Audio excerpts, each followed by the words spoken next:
Good evening and welcome to the St. Petersburg by Night Podcasting Network. Tonight, we present to you our Werewolf the Apocalypse Chronicle, Rage Across Tampa. Welcome to another St. Pete by Night revamped production. The following is rated for mature audiences and may contain graphic themes that will be distressing to some viewers.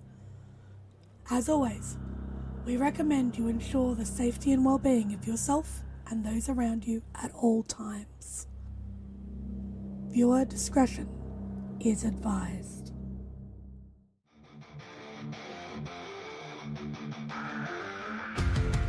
In the heart of night, we rise from shadows, calling at the moon, igniting our battles, cleansing Gaia of an endless fight, until our final days we will fight. Thanks, man, we stand united as one.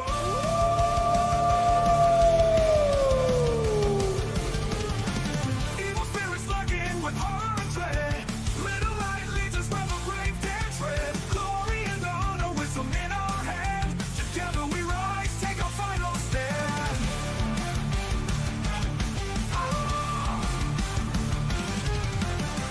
Everywhere we run, the wind is at our back. All the world's forces we will track. From the depths of the ocean to the clouds in the sky, vampires tremble as we learn to fight. Rage across Tampa, in this fight we'll stay. Evil spirits lurking with horror and dread. Little light leads us where the brave dare tread. Glory and honor, wisdom in our hand. Together we rise, take a final stand.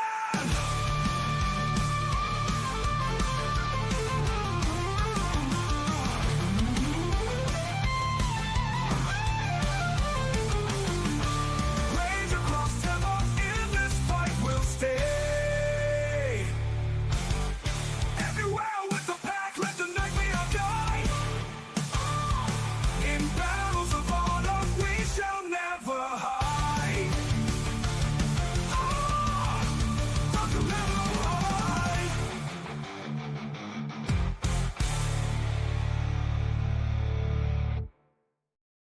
Good evening and welcome back to St. Pete by Night live. For the first time in almost a month, I can't tell you how much we've missed you. Like, seriously, genuinely, truly, from the bottom of our hearts, we've missed you. We've missed being here. We've missed playing. We've missed performing. We've missed entertaining. We've missed just genuinely being here. And we've been through a lot as a community, as people, as gamers, as individuals. My name is Kent, also known as Misha Kent on all social media, and I am a Floridian. I am a member of the St. Petersburg community. I am a member of the TTRPG community, and I am a proud member of the people who have been through a lot over the past few weeks with Hurricane Helene and Hurricane Milton. But I'm happy to say that we have stood strong and we are survivors and we will rebuild. After everything that's happened, we are still here. And I know that a lot of people have been through a lot, and a lot of people have suffered, and a lot of people have lost much. So I encourage everyone out there, if you have been entertained by this channel, if you have been entertained by what we do here, rather than giving your bits or your subscriptions, I ask you to go and donate to one of the many charities out there that are supporting the relief efforts from Hurricane Helene or Milton, to anybody who has suffered from the tragedies of the hurricanes that have plagued all of the states affected, including Florida, Georgia, Louisiana, Tennessee. Go give and support those affected. And as a bit of a trigger warning, I suppose, tonight's story will involve some of the events that have occurred as we try to stay genuine and true to the events that do occur in Tampa and St. Pete, because It is a real place, and the events that happen there are real, because I can speak from firsthand experience. We do experience those things, and it would be disingenuous of us to represent anything but the truth and the effect it has. On Tuesday nights, this chronicle is Rage Across Tampa, and it is a chronicle of the Guru, of werewolves, and the effect it has on Gaia. And nothing represents Gaia more than the effects of nature. And Hurricanes Helene and Milton, those are the effects of nature. So while we represent those storms tonight in tonight's story, we are not trying to downplay the effects it's had on people's lives. If anything, in representing them, we are trying to show just how disastrous these things can be, and just how important it is to give respect to the power of nature and the wrath it can unleash to those who disrespect it and do not give it its proper due. That being said, let's get into our story tonight by introducing our amazing players that make this story possible, and by welcoming them back to the table. Players, take it away. Hey everybody, happy to be back. My name's Preston. I play Aiden Goodspeed, the Arun of the Gale Stalkers. Hi, everybody. I'm Champ, or Champagne, or God's Perfect Idiot, whatever you want to call me, and I'll be playing Aspen Weiss, Philodox Sons of Silverfangs. Hi everybody, I'm Noree, and I'll be playing Malicious Jester, the Black Fury Galliard. Hey everybody, I'm Walks the Web, and I will be playing Lucas Shaw, the Ragabash of the Shadow Lords. So, for those who need a little bit of catching up, a lot occurred with our pack of Guru a month ago in real time. And in tonight's story, we're going to actually be picking up where we left off. Where we last saw our Guru, they had a little bit of a run-in with an unexpected visitor when an individual was dispatched to take care of two of the members of the Guru pack. This individual was revealed to be Leon Moreno, Jester's ex-boyfriend, a ghoul of the Tampa Camarilla kindred, and a would-be assassin of Eliza Ross and Aiden Goodspeed. However, they were sent alone, suspiciously, and being just a ghoul, they were no match for the kindred that they were, for the Guru that they were set up against. So, they were quickly disabled, captured, bound, and interrogated. A discussion was had when the pack was reassembled as to what to do with this individual. A plan was decided that they would be held, and perhaps a solution could be found that they could be broken from the control of the vampires, that somehow they could be freed from whatever grasp the leeches had on them, whatever was making them a thrall. But more information would need to be gleaned. That maybe they could reach out to their contact, Spud, to find out if there was anything that could be done. But for the time being, they couldn't send this individual back. They couldn't let them go, because it could potentially give some valuable information back to the leeches. So overnight, with the captive in holding, they were searched, the riot gear pulled off of them, where eventually a bug was revealed and quickly removed and broken. The remnants of the electronic device passed over to Artie and quickly disposed of. And overnight, after tensions were settled and the prisoner was safely stowed away, everyone eventually found their rest, although watches were established, Charles eventually coming to the campsite to help assist in securing the grounds and making sure that everything was calm for the time being. The next day comes, September 25th, and it is a stormy day. The sounds of thunder, clouds overhead, heavy torrents of rain falling on the land. The water of Lettuce Lake begins to rise on the shore, creeping a little bit at a time, higher and higher. It's in the early hours of the morning that Eliza awakens with a start suddenly, immediately calling over to Jester, saying that the pack needs to be assembled for a very important conversation. So before dawn's early light can truly crest over the horizon, the pack is called together around an awning that is kind of erected between the two RVs, where coffee is being brewed on a camp top stove. A fire is being started to try and provide some warmth despite the cold rains that are coming down, even in the strong Florida heat and humidity. With everyone gathered, Eliza sits in a camp chair holding on to her cup of coffee. And as she hunches over the coffee, she murmurs softly,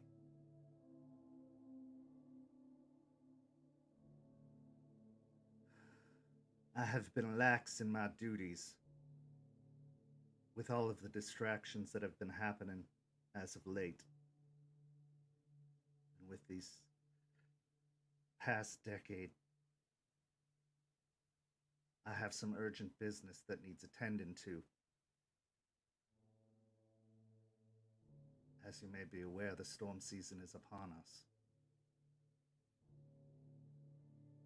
And the storms are crawling ever closer. A torrent of spirits are set to make landfall. And rites must be performed, rites that have not been performed in quite some time. This must be done.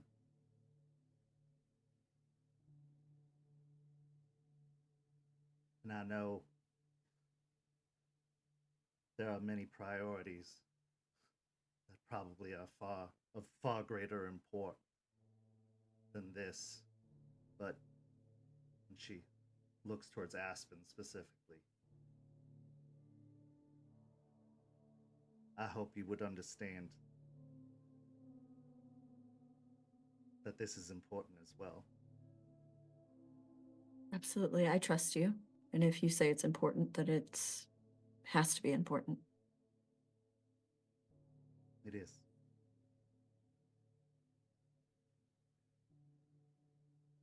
There's not much we can do.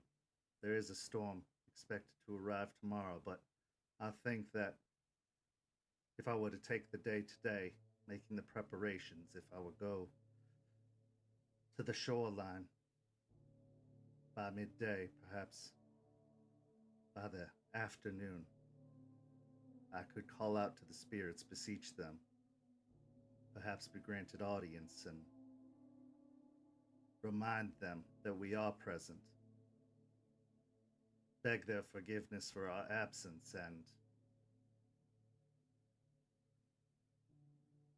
convince them that we will pursue the right on the morrow of the storm. And if done well, perhaps they will be merciful to us.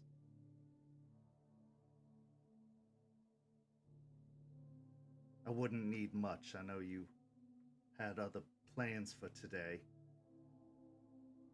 But if I were to take someone who could drive me, a couple of errands to be run, someone to take me westward to the coastline. There is an island called Honeymoon Island It is where I've enacted the right in the past, where I've reached out to them before. That is where I can at least start the process.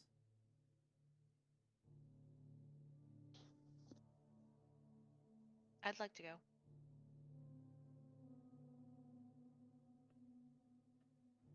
Well, before we get everyone on their ways, is there anything you need readily, Eliza? Most of my materials, they were lost in the trailer. I can make do with some gathered things. There are a few shops nearby that perhaps have some things I could make do with, a few places I can go to, but I believe most of what I need I could find out by the beach. Salt water, sand, some springs, fresh air.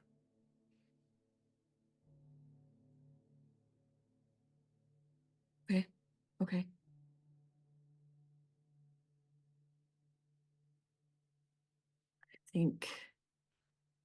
I think we have business we have to deal with before the storm gets too bad.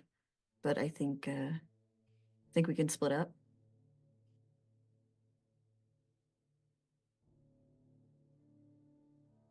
Aspen, I'd prefer to go with you. Being grandfather don't have the best relationship, so I'm probably not the best person to go with Eliza. Understandable. And I think I'd like to have you along while we go talk to our contact.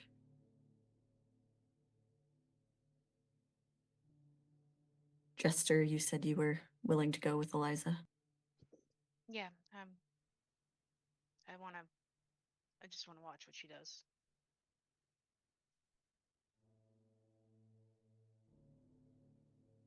Aiden, would you go with Jester? Yeah, I can do that.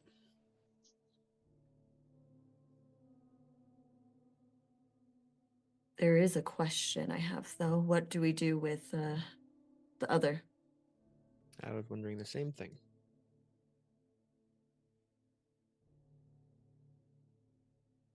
Charles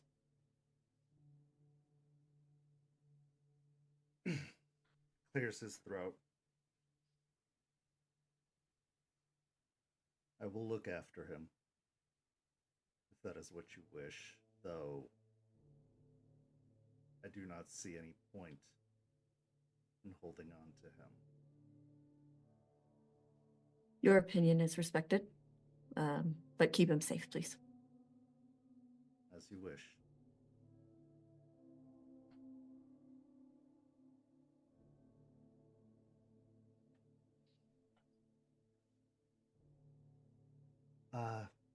What would you like me to do?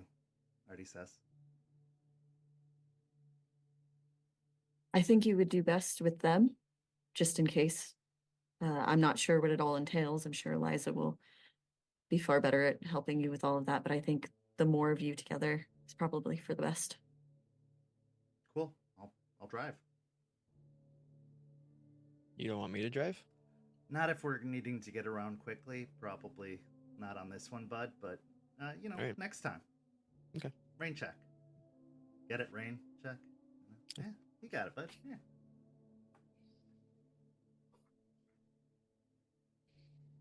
Eliza looks up towards the sky and then looks towards you, Aspen, and thank you. I know, like I said, there are more pressing matters, but I feel something is coming, and it's troublesome. I have failed this place for far too long, and if we are going to build something here, it goes beyond leeches, it goes beyond establishing cans. There are responsibilities, duties that must be maintained, and those duties have been lax. for these past 10 years, and I will not fail her again. I owe her that much.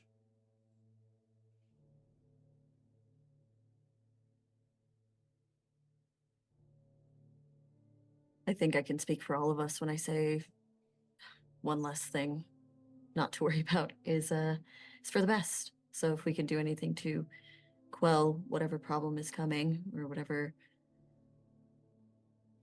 thing we need to beseech, it's for the best in the long run. We don't need that on top of everything else. So you're actually doing us a great favor, and I appreciate that. It's for all of us. Not just here, but everywhere.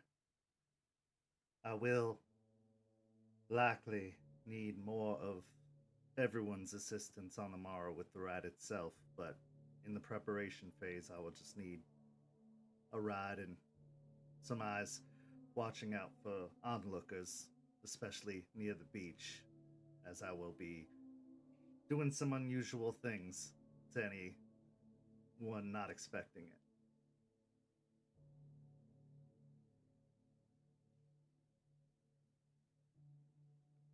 Very well. I will begin preparations. She, with a wince, pushes herself up from the seat and moves into the RV to gather what little things she has.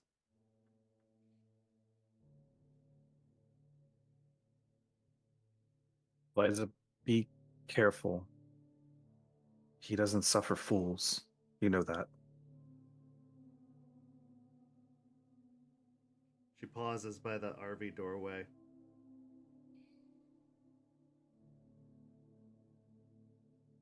No. No, he does not. But he also will not be ignored. No, he will not.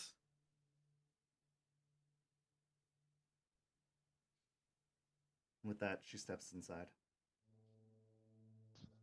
Charles moves over to the other RV. I think it would be best if I took him to more secure lodgings for the time being. I believe our best course of action for tomorrow was to go to the storage unit. Is that correct? Correct. Is that where you wish him placed? Or would you like him moved somewhere else? I will look to Jester. Can't guarantee that anything won't happen if he's moved somewhere else where we can't keep an eye on him. I have a place I could take him and stay with him. I won't be available with you tomorrow, but I can assure you he will be safe and he will be returned.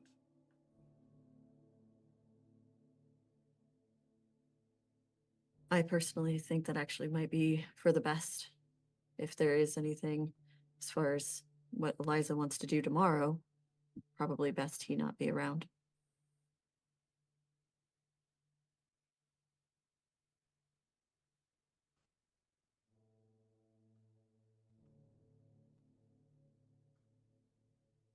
Keep him safe. As you said. He steps into the other RV and after a moment later comes out hauling Leon, a black bag over the individual's face, taking him over to the luxury sedan before popping open the trunk, tossing the bound up individual in, closing the trunk, and making his way to the driver's seat, climbing in, and the sedan pulls out.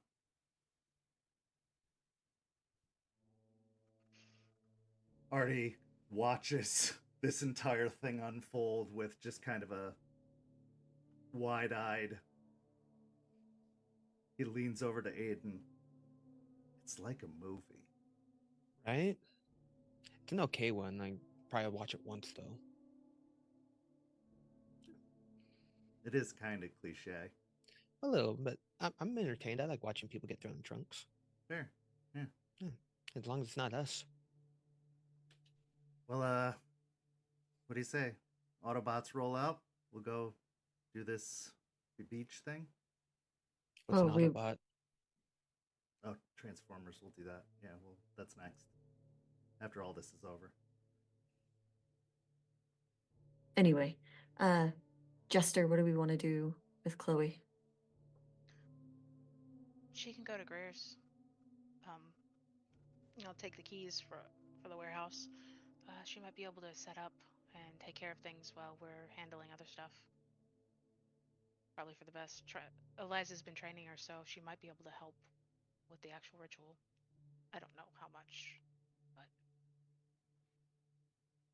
Absolutely. I just want to make sure she's safe too.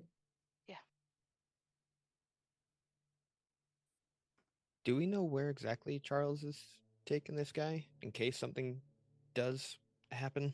Not saying it does, but just in case. If I was gonna guess, I would say probably his place. It's a couple of stories up. So, I mean, it's not really his place. At least I don't think it is.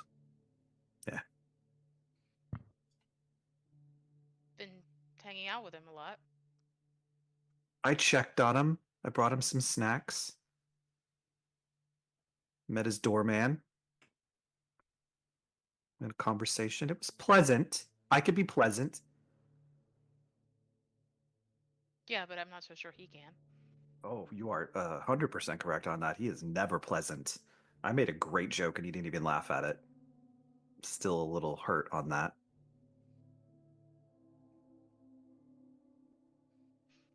To be completely honest, I'm less worried about finding Charles after all of this and making sure that he's still with the one in tow.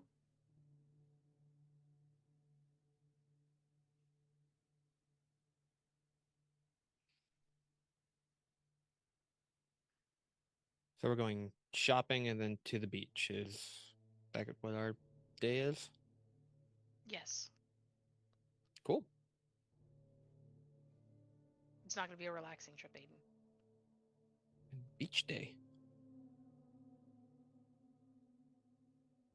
Not quite the beach day you're thinking, but yes, let's all get moved out and get our things done so we can be there for Eliza 100% with whatever she needs. Yeah, good plan. So with that, the pack divides. Half of the pack heading off to help Eliza in preparation. The other half heading to meet with a contact. So as we transition, we find ourselves at a seedy motel. Motel we visited before. In a rundown room that stinks to high hell of chemicals,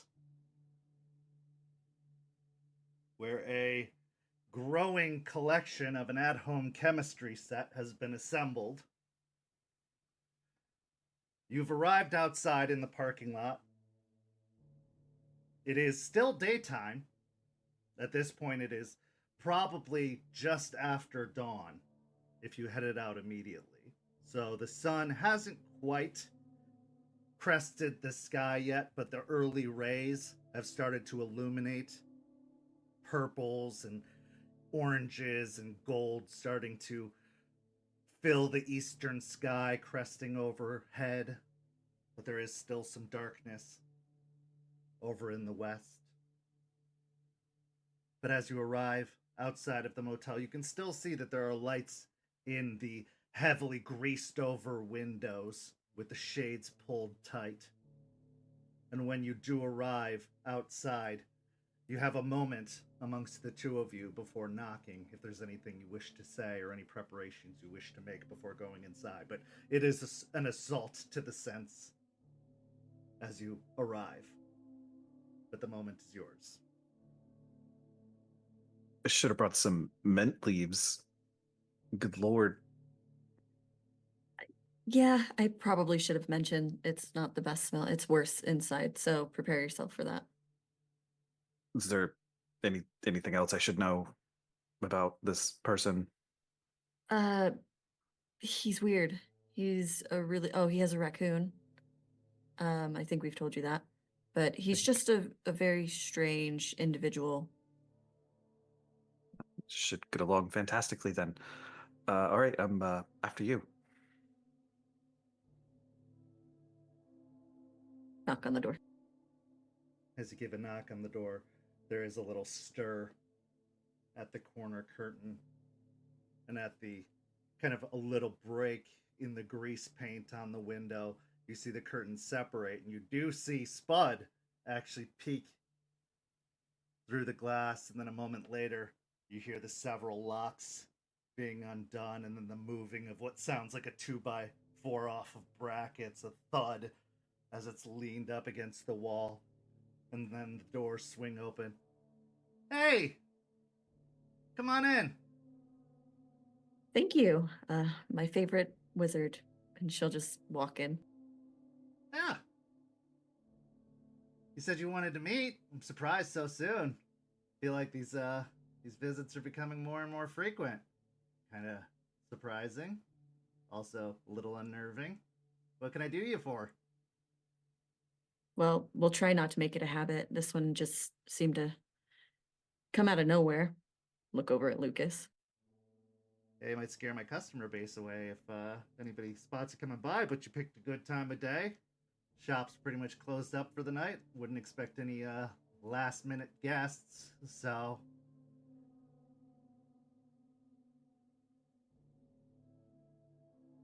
She'll look for a clean spot on one of the beds. Just kind of sit. you do see that some of the magazines and materials do look like they've been cleared off. It does look like he was planning to go to bed soon, so enough of one of the beds has been cleared off that it seems like he was planning to lay down. Lucas will look around at the various this and that's and the other, and this is setup. This is setup. You make do with what you got, and I got quite a lot, and that rhymed. Mostly working just industrial chemicals. Is that chili powder over there?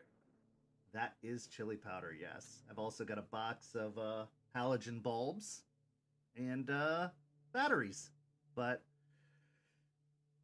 I can get by with a lot of things. But we're not talking about my work. We're talking about what you wanted. Yes. We actually have an important question about the leeches. We've recently come across something that might be of interest.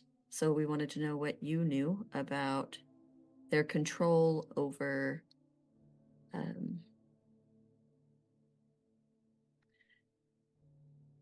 humans.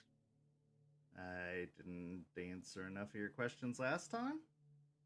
Well, this is specifically maybe something that they can control with their blood. Look over to Lucas.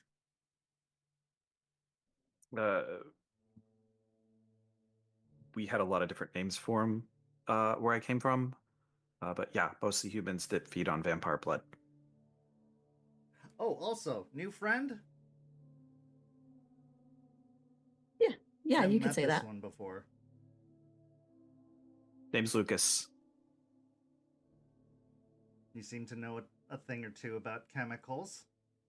I know a thing or two about plants.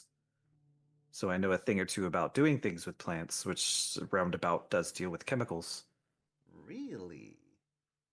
Really? Okay. Lucas? You have questions? I have needs. Hmm. I think that perhaps I can answer some of your questions if you can fulfill some of my needs. You know so much about plants, perhaps we can make a middle ground, make some connections happen, because as you can see, my humble abode, my accommodations here aren't exactly suitable to a greenhouse, and I don't exactly operate in the best gardening conditions. But you do, don't you? I can, but it's going to depend on what's in season and what's not in season. It's not really about what's in season. I don't need specific plants right now necessarily, but I need the materials. I need fertilizer. I need things that I can't get access to very readily, as I am often on certain lists that prohibit me from buying certain things. You know, you buy enough at certain places, they get to know your face, and then you get on certain lists. But yes, if you can get me certain things, and if you are as good with plants as you say you are, maybe we can develop an interesting relationship. But anyway, let's start with something simple, shall we?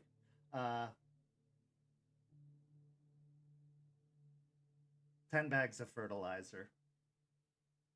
I'll answer your first questions. Sound good? Look over at Aspen and give a nod. I can make that happen. Great. Anyway, you want to know about blood? Controlling the normies. Yeah, what about it? Well, specifically, how much you know about how all of that works, and if someone were to no longer be in their control, what that would do to someone, and if it were able to be reversed in such a way that wouldn't harm, in a roundabout way, wouldn't harm the individual. It's funny. Before I got into the whole sun allergy business, I was a pharmaceutical representative, so to speak. You know, more of street drugs, club affair, that kind of thing. And there were certain products I provided that individuals might have a predilection towards. You know the phrase, the first hit's free? Because you get No. hooked afterwards. Lucas knows what I'm talking about. I saw the nod. Well, there's an addiction, right? It's like smoking cigarettes or heroin. Well, a vampire's blood. It's like that times 1,000 for the normies. It's addictive. It's potent. It's powerful. So when a human, is fed a vampire's blood, they can easily and quickly become addicted to it, attached to it. That's what makes them so susceptible to control. Just like a drug addict would do anything for their drug, a ghoul, as they're so called, will do anything for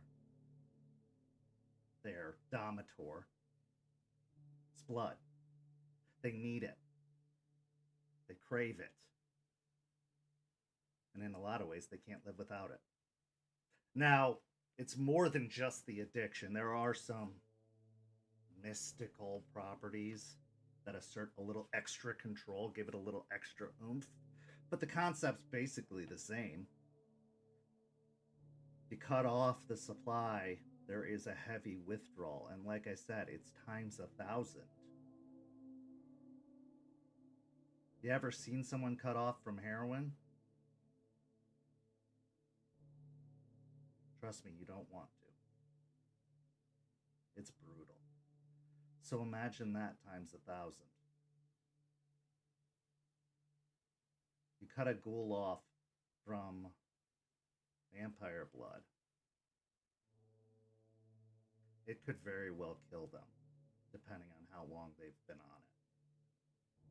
Depending on how long it's been in their system, because it's the closest thing to becoming like them. It can slow down aging. It can give you extra abilities. It can make you superhuman without getting the full change. Doesn't quite make you a diet vampire like me. It doesn't make you full flavor like them. But it makes you a little more than normal. But it comes at a cost. And that cost is, if you get cut off from it, 1, the withdrawal, and 2, if you've been on it long enough, time's going to catch up with you. Time always catches up with you. So when they're feeding it to humans, they stop aging. Yeah. And so when it's gone, like you said, Time takes its due. that explains a lot. One thing you can't escape is time. Even the full flavor, they hold it off as long as they can. But once time comes, whether they're or whatever, time catches up. That's why they usually leave no trace, the older ones.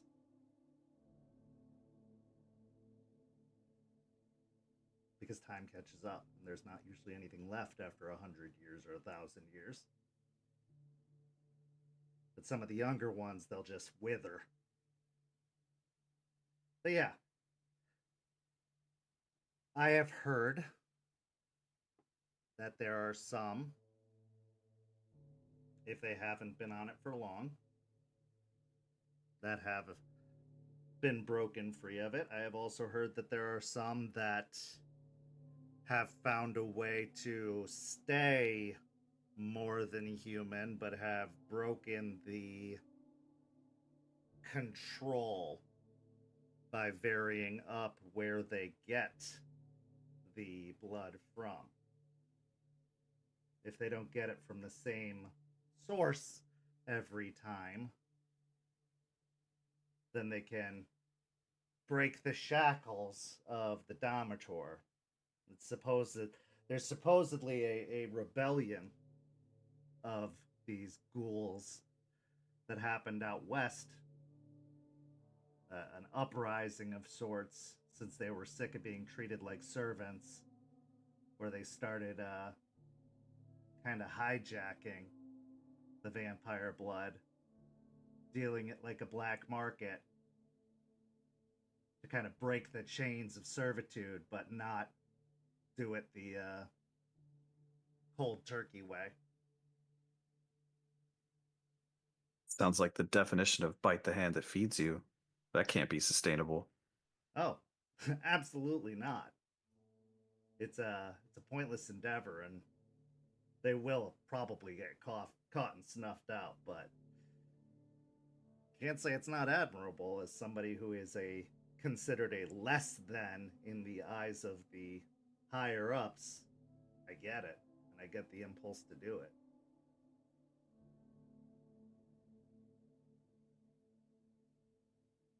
Is there anything that you know of that would help with the weaning process other than time?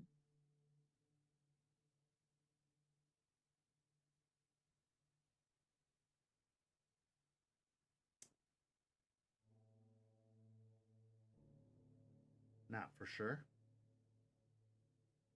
Can't say I've ever been in the market to do it, but I always like a challenge.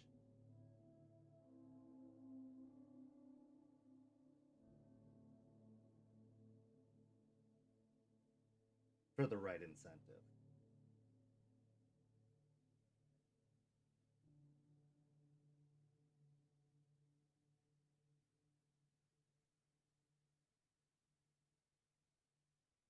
Aspen, Yes,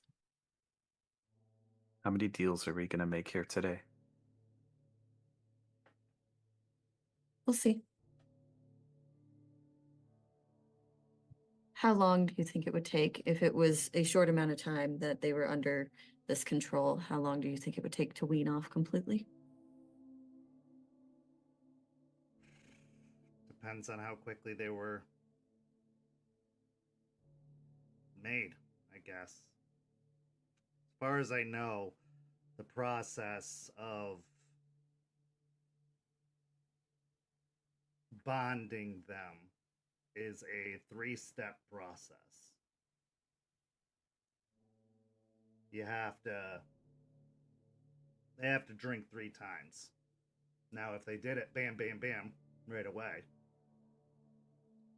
and if they've had time since, depending on when it started, depending on how early it started, they could be pretty solidly locked in if they've been keeping it up. So my guess is could take anywhere from 6 months to a year.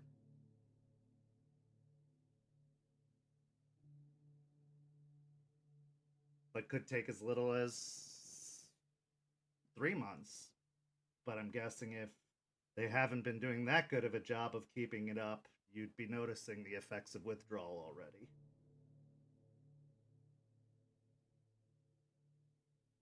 Okay.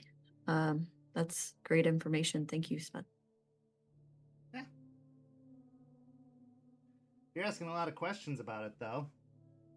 Why? We have an interest in it. They've come across our paths recently.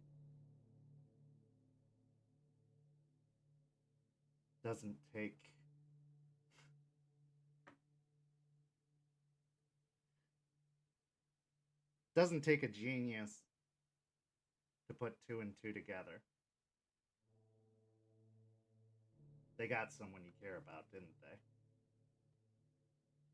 They have someone, and we have them now, and we're trying to make sure they're okay.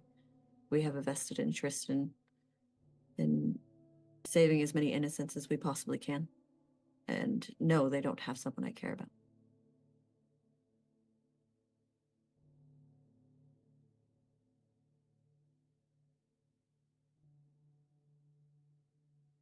Okay. Fair enough. They already killed that one, so.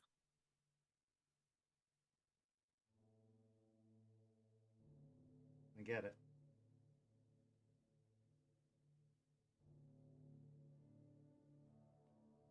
Well, I can start cooking something up. Try messing around with some things. If Just for you wish funsies. if you wish to, I don't know if we'll need it yet. These are all just Hypotheticals, sure.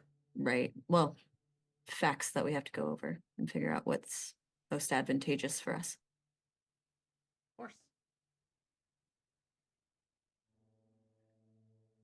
Anything else I can do for you fine folks this evening? Morning, I guess. Getting a little sleepy times. There is one other thing as far as your fertilizer goes. There is a storm coming, so we may not be able to get it to you as quickly as you might want. Is that all right with you? Oh yeah. I wasn't I was surprised to get a call from you today, honestly. I thought you'd all be hunkering down. That's This the isn't plan. a flood zone, so I'm cool. I'm not worried about it for me, but don't know with what y'all do if you're out there in the woods or something, or howling at the moon or whatnot, how that all works for all you if you gotta seek out shelter or something. But yeah, no, I'm good here, so Good. oh cool. Well, fun as always. let me know when you plan on dropping all that off, and catch you on the flip side. Perfect. Yes. Catch you on the flip side. Don't blow yourself up. It would be the first time. That's true. It would be the first time if I did. But it would be a really fast way to clean this place out. I will just leave you with that. It's efficient, quick. Safeguards. I got that. Yep. And with that, you head out, back out into the parking lot towards Lucas's truck. Is there anything you would wish to talk about as you return to the parking lot and climb in the truck? Aspen will turn to Lucas. I should have you around when I talk to him more. He seems to like you. People that screw around with shit they're not supposed to screw around with tend to orbit each other in the same systems, if you catch what I'm saying. If you get the chance to talk to him again, which is why I asked the question, I wasn't trying to be rude. If he could get his hands on one of two things for us, either gallium or hydrochloric acid, I'd be willing to trade. And please don't get mad at me for this. Some high-grade, fast-acting hallucinogenics, which I have a fairly decent supply of. I can give you his contact, and if you'd like to speak with him on your own, I would be okay with that. Didn't want to step on any toes. Fair enough. I'd mess it up. I don't know anything about chemicals and all of that. That seems to be your guys' forte. So chemicals, not so much for me. I have like a loose understanding, but those two specifically might do us a little bit of a tricksy, advantageous situation if we get caught. should I ask what it's for, or is it better if I don't? Well, I don't know if you remember when we were standing outside the trailer, how good of a look you got at our wee lass. She carries some interesting things on her that concern me. And gallium and hydrochloric acid are exceptionally good at melting metal. So, the only problem is it takes a little bit. So, something we'll worry about later. Yeah. I trust you. That is so weird to hear you say. All right, let's get out of here. Starting up the truck, pulling out of the cracked cement of the parking lot of the motel, we transition to later in the day. It's around midday when you finally arrive at the beach known as Honeymoon Island, just west of Dunedin. Throughout the morning, you stopped by the Memorial Gardens, getting Chloe to stop by the gardens to pick up some of the supplies that had been stashed there, giving her the keys to Greer's, stopping by Greer's to drop her off to make some preparations for the hunkering down you were going to do, getting some groceries, a cooler ready to make sure that you had food to hold you over during the time that you were going to be sheltering in place and enacting the rite. After that, Eliza took you by several shops, one of them even being the Dysfunctional Grace, the oddities and occult shop that was once a haunt of yours and your former Theurge's for some time. Here she bought some incense and several other small pieces that she took and stashed away in a satchel.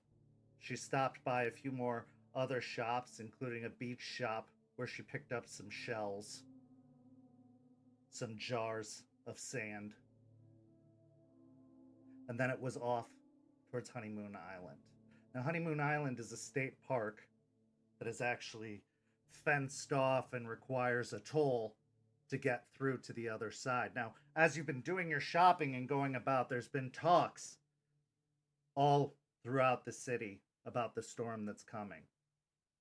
Hurricane Helene, it's been dubbed, and it's been making its way up the coast of Florida from the south.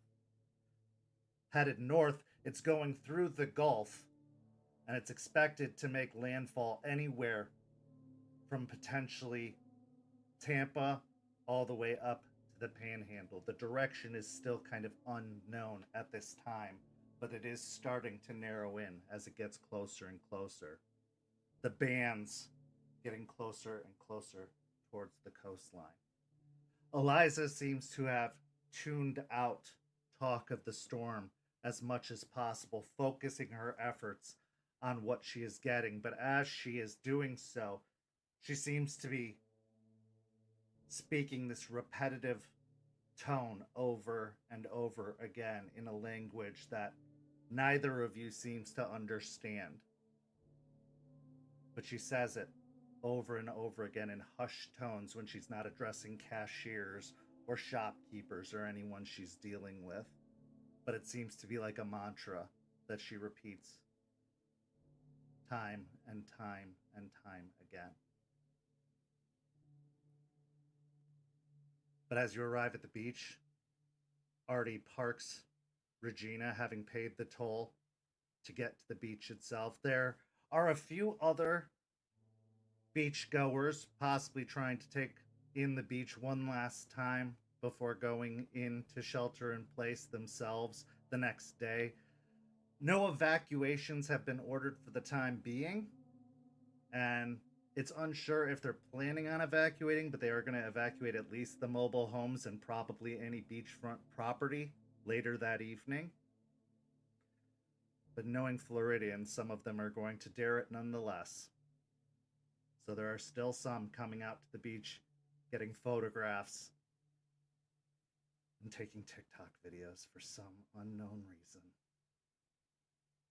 So as you climb out of the trucks, the winds pick up, whipping at your clothing, and Eliza begins making her way out towards the sands, going down the dunes, heading out towards the water.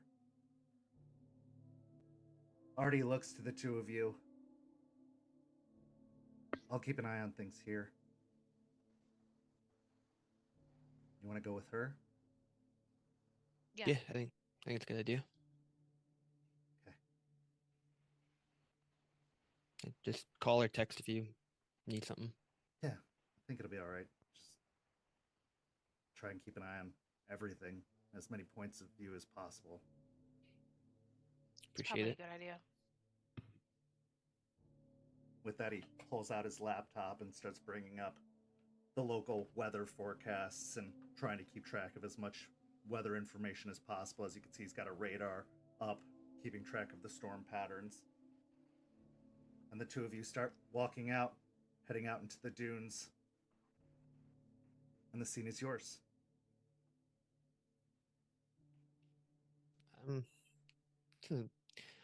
This the long hair and the wind, it's not fun. No, it's not. How bad of a storm have you ever been in? The ones that I'm from, they get pretty wild. Along the coast itself, and get some pretty big winds. We don't really evacuate anybody though, so I guess not too bad. Really bad lightning storms though; those happen a lot, and those cause fires, and it gets really dry. Yeah, but nothing quite like this. But I do have a question though. Yeah. How are you doing with Leo? Leon? Leon. Yeah. It's rough, to Yeah. be honest. I don't know what's gonna happen. Like, I don't know if anything can be done. And if we get to that point, what do you want to do?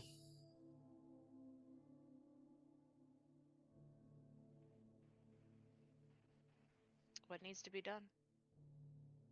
Do you want to be the one that has to do it? I don't know yet. Okay. If you need, you just let me know. And I can take care of it. I know.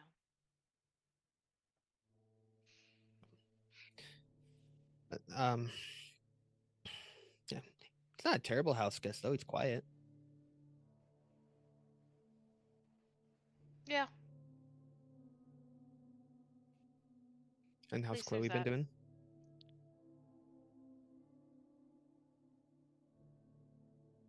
Think she feels about it as portrayed as I do. Was she close to him too? Not as close, I mean, obviously, but they were becoming pretty good friends. Thing is, it's not completely his fault. I don't know when it started happening, but they've been messing with his mind.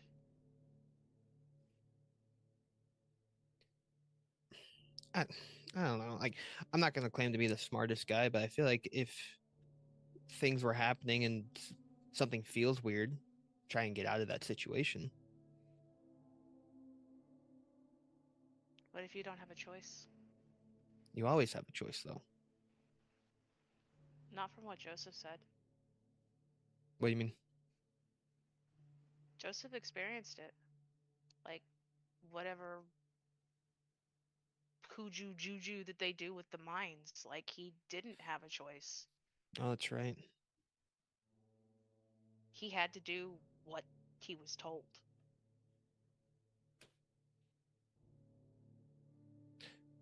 That And sucks. Yeah. Yeah, I totally forgot that happened. Well, bright side, we point towards Eliza who's walking out. We got her. Yeah, maybe she knows something. Yeah. Right now, obviously, she's muttering stuff, but she's been around for a long time. Not to play on her age, but she seems to know a lot about a lot of things. She may have seen something. Maybe. Well, I'll talk to her when wave in the air, all this is dealt with. Yeah. Do you know what she's saying? No, I'm gonna ask her later, but she seems to be concentrating right now, so I don't want to distract her. Like, the way she was acting this morning, like, this is really important, and I don't want to mess it up with a bunch of, like, inane questions. So I'm gonna ask her afterwards. Maybe Yeah, no, that makes maybe she sense. could teach me or something, and I could help her. I mean, I'm not a theurge, but I'm good at talking to people, and from what I've seen, spirits aren't completely different. No, I've met some nice ones, and one of the most recent ones I met was aggravating and like to push buttons. So, and name called a lot. So that was. You met a new spirit? Oh, one of the things freaking Charles said is as a rune, there's more to being just a rune and being a guru. You need to be in touch with all things that is it. And I brought up that spirits is something that I don't understand. I understand like what it is to an extent, but like how to communicate with them and talk to them and things like that. And that got into my head. So I went to go talk to Grandmother Willow about it. And then this white wolf showed up and kind of gave me a rundown on it, and then basically said not to worry about. Called Charles something. It was an insult that they threw at Charles, and I appreciated that. Uh, but yeah, that was kind of the overall aspect that I went through. The little, not really little, it was a white wolf down the tree, and Grandmother Willow dropped the leaf to me, but I didn't talk to her. I talked to the wolf and called me an idiot a bunch. So I wasn't about to try and fight a spirit, though. I don't know how well that would have gone for me. I mean, you have fought one before. Banes are still spirits, from what I Right. understand. But yeah, I get it. But one You that's don't want to. Grandmother Willow, like, hey, you talk to this. That probably would I, have gone bad. I want to try and stay on her good side. Because just from the little bits that Joseph said, being on her bad side is not a good idea. And I want nothing to do with being on a spirit like that's bad side. Yeah. I mean, still, I don't know a whole lot about spirits. Like I said, I'm trying to learn from Eliza too. But from what I've been noticing, they like gifts. I mean, they're not much different to people. If you bring something they like, or if you do something nice for them, they seem more willing to help you out. Just something to keep in mind. I don't know what to give a spirit, or I guess a wolf. All right, next kill I do, I'll bring it. All right. I heard it as soon as it came out. I'll bring it like the maybe I'll bring that one the heart of my next kill or something. Because Aspen doesn't seem to really like them. That's a good plan. We should see if she needs help. Yeah, and speed up the pace a little bit and make way up to Eliza.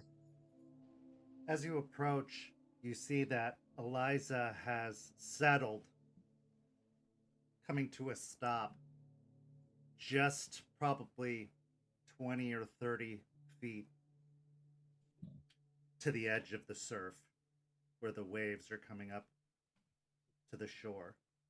At this point, she's kneeled down in the sand and traced her hand in front of the sand in front of her. She's drawn a couple of symbols into the sand, and she has settled with her eyes closed, sitting back on her heels, breathing slowly, letting the wind pass through her long, silvery gray hair. Breathing slowly in and out. The mantra that she has been saying this whole time still continues to emanate from her lips, but this time it is slower and steadier.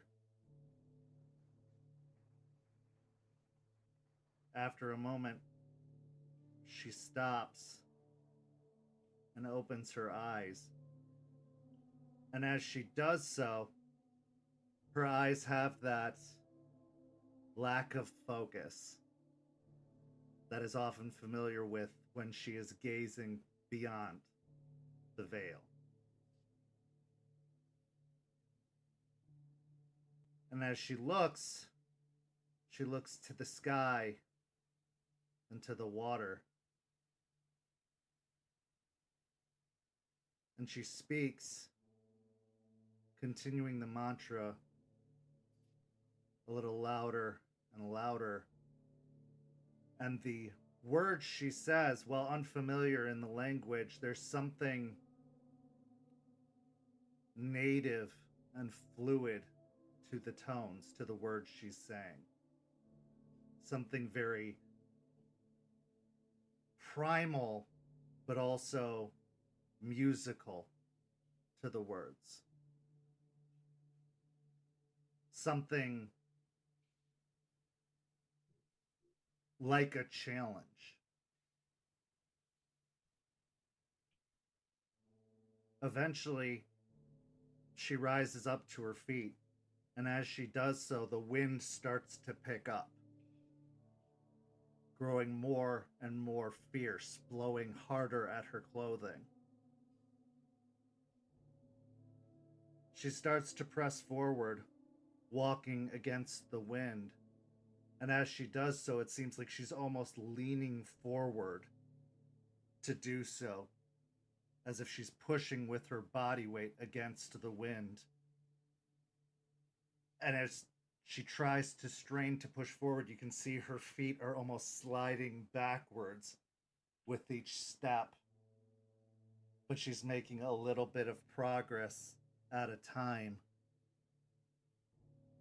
She continues to press until eventually her feet pass into the water splashing up against her bare feet.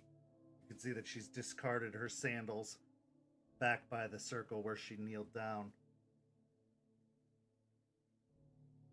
She gets deeper into the water now, the water starting to splash up onto her knees. But the waves around her are now starting to grow a little bit more ferocious, splashing a little higher and a little deeper. Now she finds herself getting to about waist deep.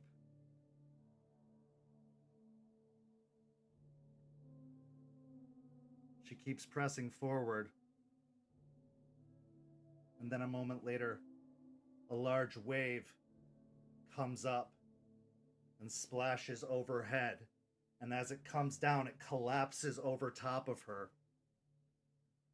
And as it crashes down, when it kind of hits the shore and sprays back, she's gone. Running into the water. Okay.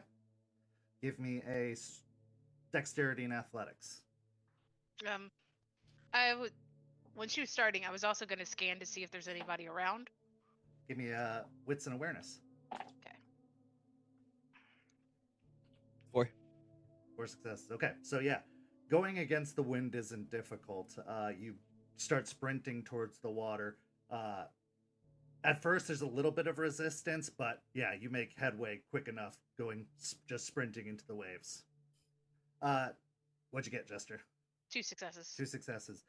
Scanning over the shore, a little bit further down the coastline, you can see some people off in the distance, but they don't seem to have noticed anything off in this way. They haven't drawn any attention over here. The wind is kind of heavy enough and loud enough, and the sound of the waves crashing on the shore seems to be big of enough a cacophony that it doesn't seem to have drawn any attention. All right, just in case, because that's all I need is for it to draw attention. While she's doing this and doing the walk, I will have taken out my phone and pretend to be recording a TikTok. Okay. I'll just be like acting like the stupid idiots, but you know, if we have a cover at least, if someone's like, "Oh, this is weird." Give me a wits and subterfuge.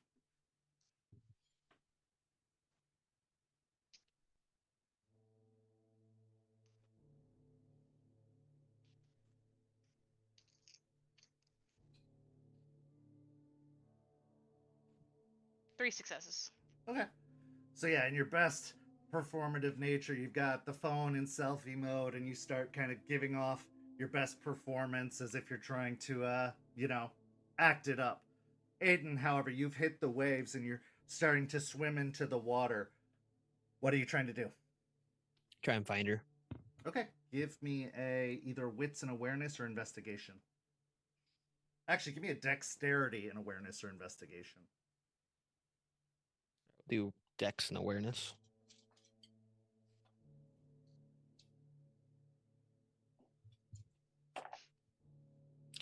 Three. Okay, so swimming through the water, chopping at the waves, you kind of try to dive down and with your best, open your eyes underneath the waves, although the stinging of the salt water, that kind of brackish water hitting your eyes makes it a little blurry and difficult to see. You try to reach out with your hands, grasping at the waves beneath, trying to sort through the water to find her, and you find your hands coming up empty. You find your vision coming up empty as you try to go to the location where she was last seen, where the waves hit down, and as you dig through the water, there's nothing to be seen. You swim further out, seeing if maybe she got caught in a riptide and pulled out, but as you get further out, still nothing to be seen. And as you swim more and more, you find that the waves have calmed, and that the storm or the torrent, this heavy wind and these sweeping waves have seemed to have died down slightly. You get a little bit further out, and there's nothing, at least not at the moment. Going to, am I under the water currently, or? Okay. You could probably get up and down. You Okay. probably come up and down for breath a few times. Gonna pop up at that initial point and look back to Jester and just shake his head. I'll put the foam down, walk into the water, like up to my knees, and like waving back. At that point, he'll take one last look down, and then, if nothing, swim back. I want to ask, like, given the fact that we are going out to do this ritual and it's spiritual based, could we have brought the aura shades with us? Yeah, I would say so. That would Okay. make sense. I'm gonna put the aura shades on and look. Okay. So as you reach down into your pocket, draw out the ore shades, placing them on the other side, there is a much different view to be had. The waves seem much more ferocious and fierce. The winds much more upheaval to be had. And in a strange course of events, it seems that where Aiden is swimming back, that wave that had crashed down on the shore seems to have not just crashed down on the shore, it's crashed down and parted the water itself on the other side, splitting the gulf beyond open, pushing the waves aside, forming almost like a path between the water, creating almost like a channel on the other side. And on the other side, down at the bottom, you can see Eliza walking in the channel on the other side, down further into the Gulf.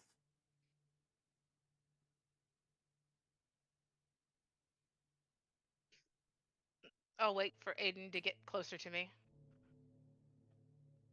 He would have swum back. She's on the other side. Oh, like other up. Okay. Cool. Wet and windy. At least is she okay? Is she safe? Not sure yet. Let's go sit on the shore for a bit. Okay. I'll plop down in the sand. Keep an eye out for me on other people. Yeah, I got you. I'm gonna watch Eliza. For about the next 30 or so minutes, you see her proceed a bit further down until she's out of view, the channel remaining open, deep into the water below, till she passes beyond your view. After the 30 minutes has passed, you can see the water starting to close gradually behind, a little bit at a time, until you see her start to emerge, coming up the other side. Eventually, she starts to make the transition back, and at the same time emerges from the water on this side as the channel closes behind her, coming above the water, dripping wet. And she takes a deep breath in as she emerges. She comes up onto the sand clinging to her feet. And she returns to the drawn line she made in the sand and settles back down onto her knees. She picks up the mantra once more, repeating it a few more times before letting it drop off. She then takes another deep breath in, closes her eyes once more, and then when she opens them again, they've refocused.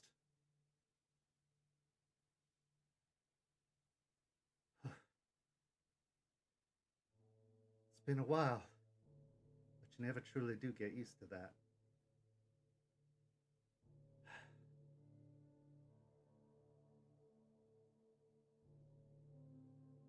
I have spoken to the spirits of water, spirit of the deep,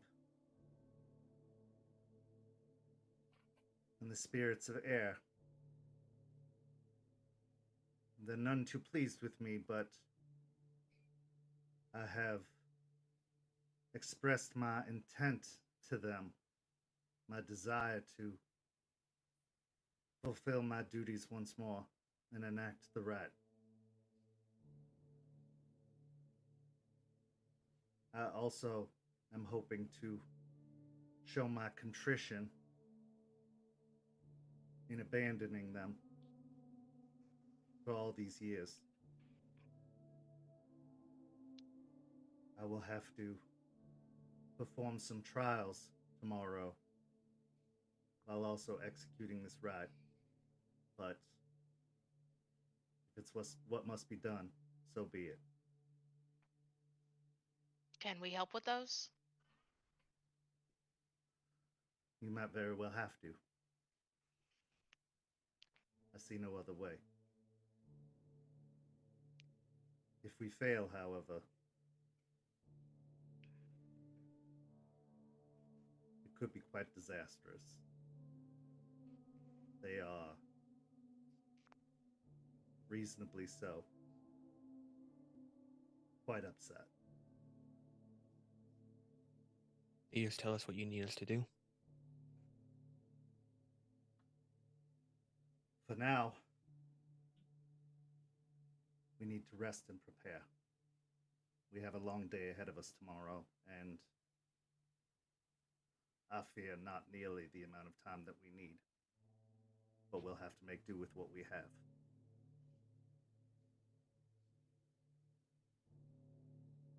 Okay. Aiden,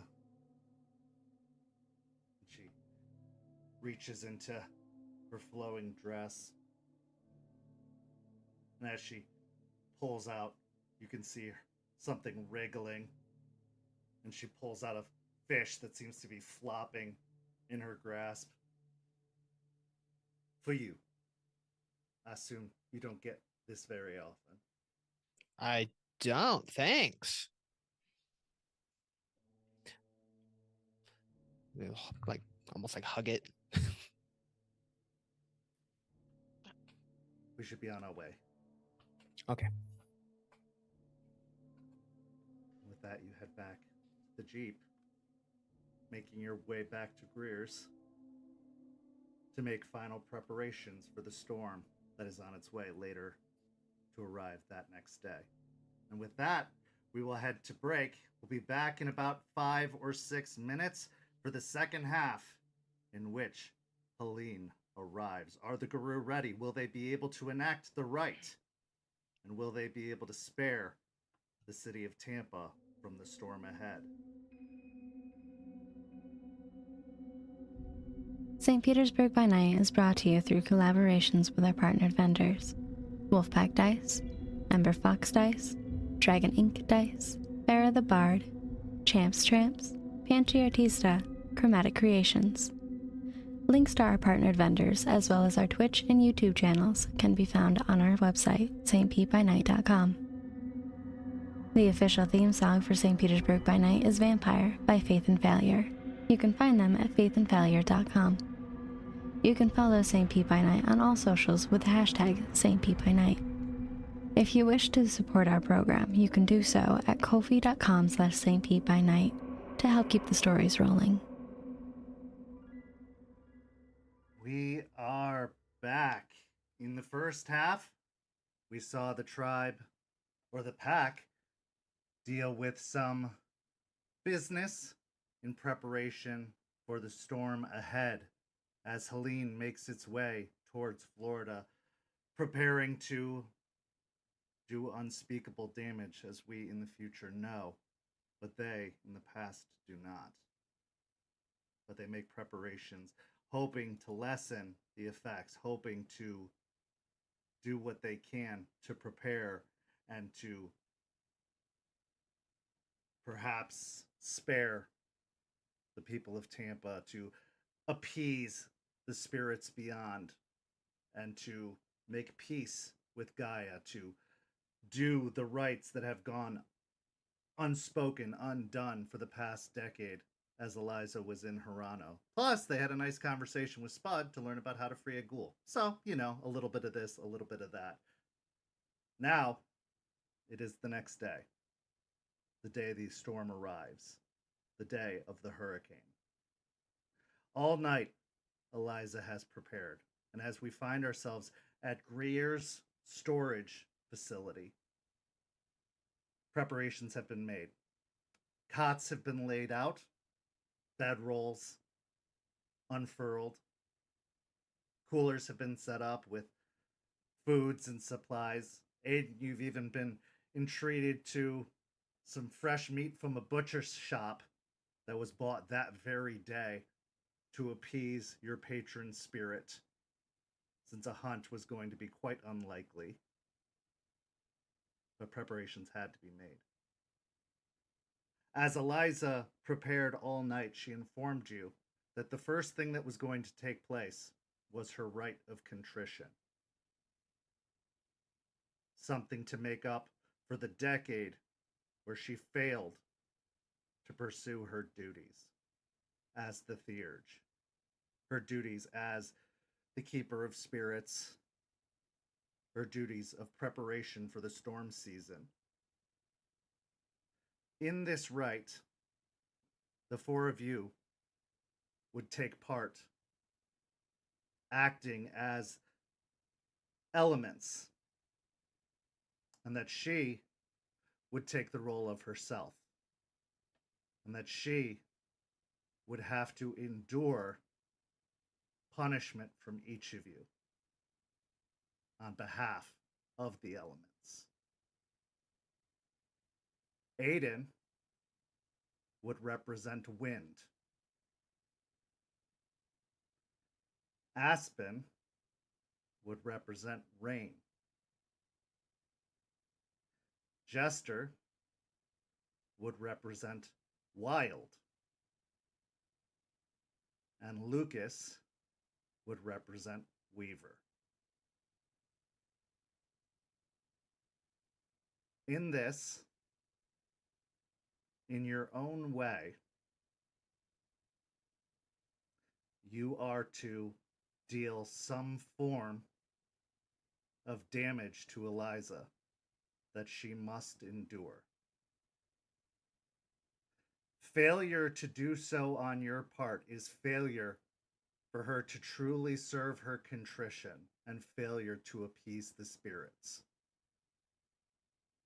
And what she stresses to you, most importantly and most of all, is that you cannot hold back. To do so is to dishonor her, to dishonor yourselves, and to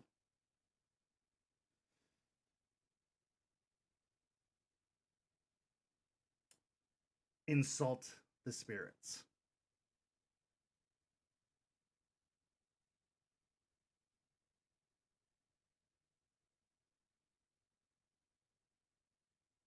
So we find ourselves preparing for the rite of contrition as morning comes. All night long, Eliza has been meditating with incense burning, sitting just outside of the storage unit, the garage door rolled up, a light rain pouring down upon her, her clothes damp and sticking to her,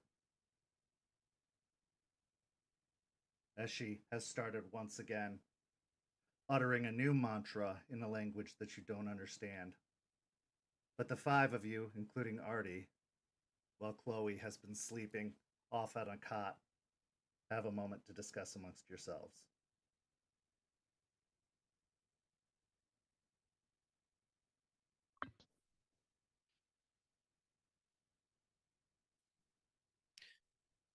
I don't know how I feel about this. This is kind of crazy. But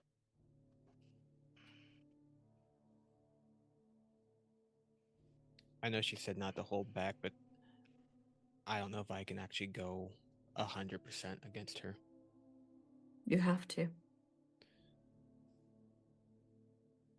One of us did something wrong. It would be our responsibilities to punish them. This is the same thing.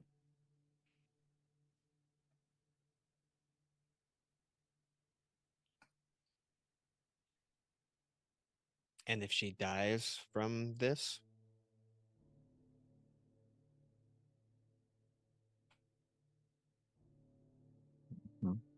Complicates things.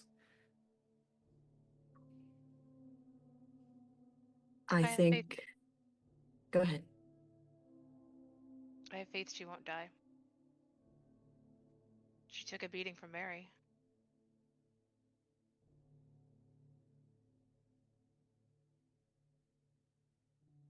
I think if this is going to work the way she wants it to work, we have to trust her 100%. And none of us know enough about spirits to argue against her.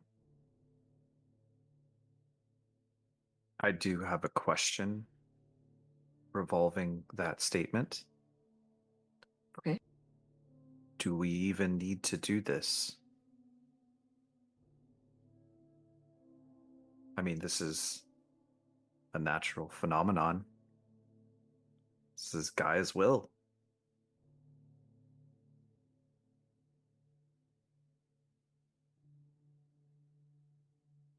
Eliza believes that we need to do this.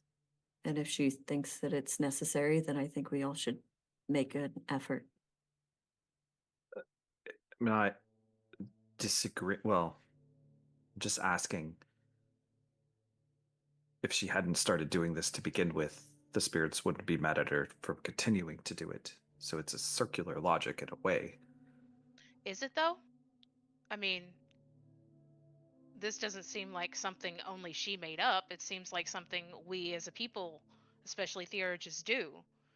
We're bridges between the spirit and the human world. Like, I think it's our job to appease the spirits. You say it's Gaia's will, but we still have those rights and they still agree with them. Those are nations' rights. That served them real well, didn't it? Eliza's not nation. Well, she was trained by nation. She used to be part of it. Well, also, you enjoy those gifts that you have that were granted to you by spirits. I don't And- have anything against the spirits. Spirits are doing this. It's not Bane's out there. Right. And yet we still have rights and ways to speak with them to maybe make things a little easier.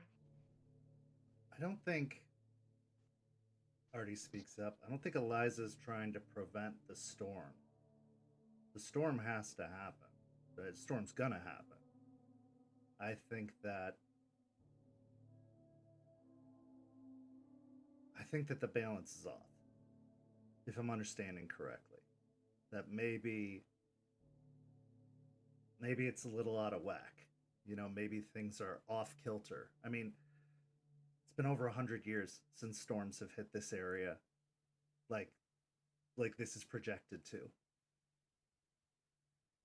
Like what's happening? Storms don't start in the Gulf.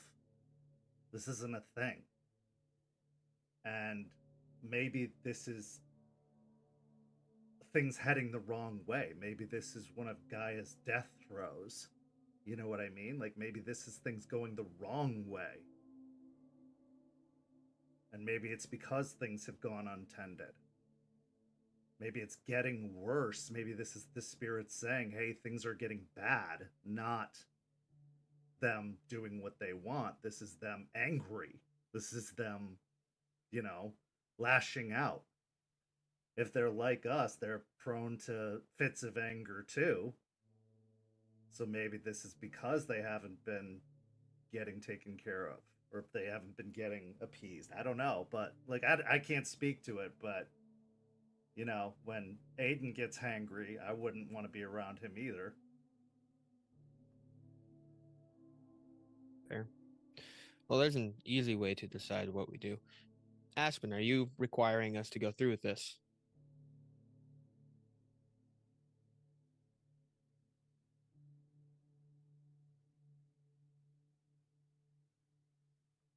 I think that all of us need to come to an agreement, but I think that Eliza has done so much for us thus far that it would be a huge slap in the face to not do this thing for her. Even if it is not understood by us, if it seems a little ridiculous, if we're worried, regardless, it is something she's asked us to do and something she thinks is important. And I know that every single one of us here respects that woman and owe her so much. I think that solves that problem. Yeah, that's fair. Agreed. Point of clarification on going all out. Do I go big, scary, roar and just lean into it? Is that That's- connected to wind? In a way, the way that I can use the wind, I can do it the best in that way.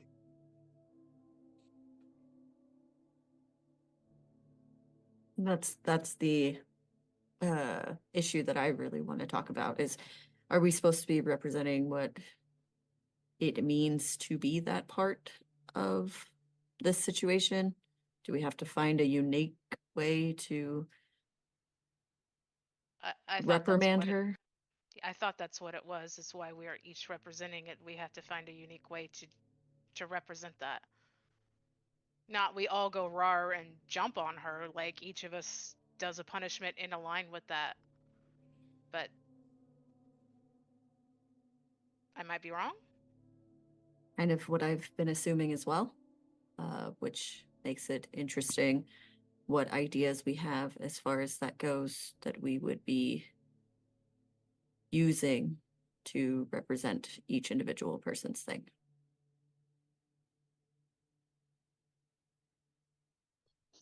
I mean, I have an idea of what I'm gonna do.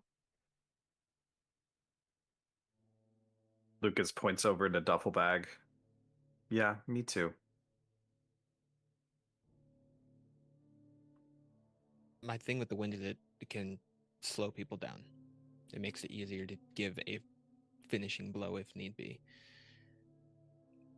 That's kind of the extent as far as like the wind that I have that I'm able to do.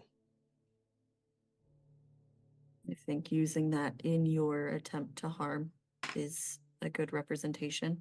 The problem I'm having is, Rain, I'm not gonna waterboard Eliza, so that's out of the picture. I mean, I'm here for this, but I'm not going to, do anything in that nature. So I'm a little at a loss. Why don't you force her to withstand some of the rain and the hurricane? It's a possibility, but also that's not me inflicting any harm. That's not me representing the rain itself. That's the rain doing what the rain does. Maybe you hold her down. I don't know. She didn't say it had to be physical though, right? No, doesn't necessarily have to be physical. Well, I guess like spirits are weird like that. the pain that I felt when Stone died, that made me cry and stuff. That's water, that's rain.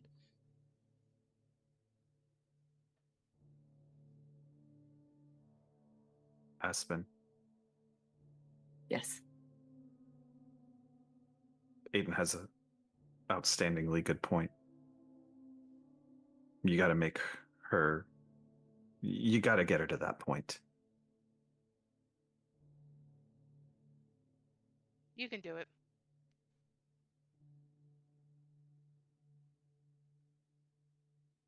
I've seen you do it. Try.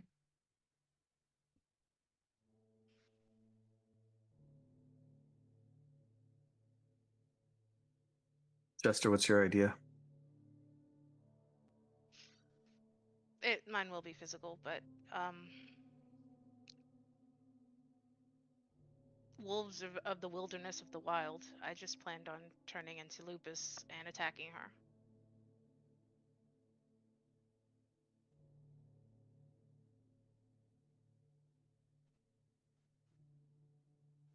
Good. Makes sense.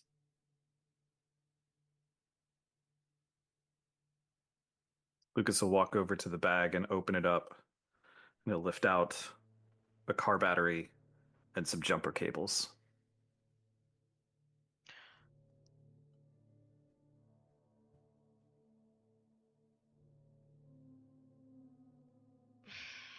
Yeah, it's like that.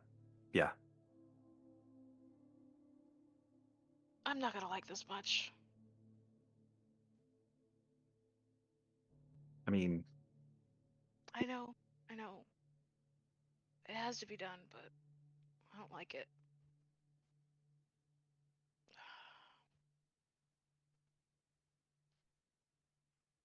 I'm not against it. It's just I had an inkling. Just saying it was a bit jarring. yeah. Pull the band-aid off quick, right?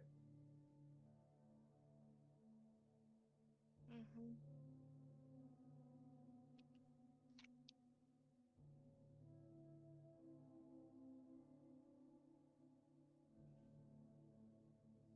What if you toss her around, Aiden?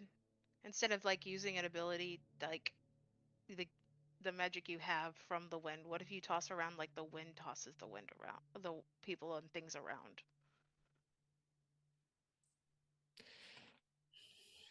I I can.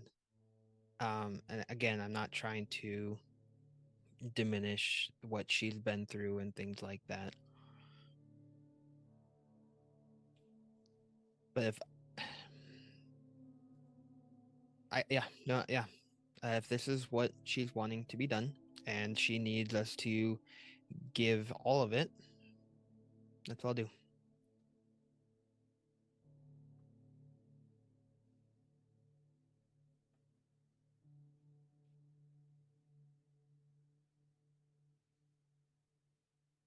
Sucks.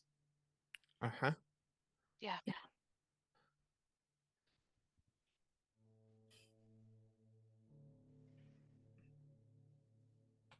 As the morning comes, Eliza returns inside.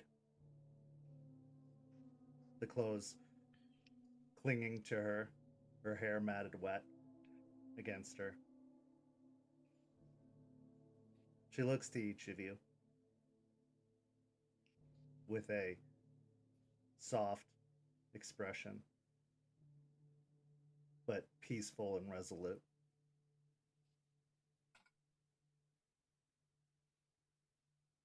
We will cross over the other side so that this is done in front of the spirits themselves, so that they can bear witness, as it is meant to be.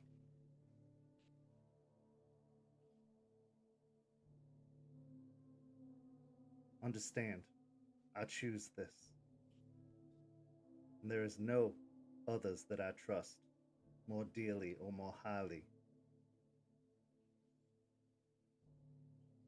to act in this stead. And no matter what happens,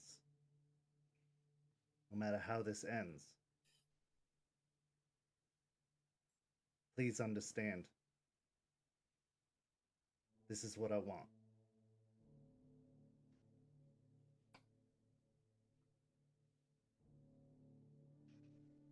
Okay. Okay. After a moment, she begins the rite of shadow passage, bringing you all in, starting a chant, which you all join into, a rite that she's enacted with you before. Artie remains behind, monitoring the weather of the storm, tracking its progress, staying with Chloe in case any preparations or changes need to be made. as you transition over to the other side. As you arrive, you can see the work of the weaver in full display. Greer's storage facility has been a marvel of the weaver for a long time. The webbing of the pattern spiders is on full display, though there is some damage that can still be seen.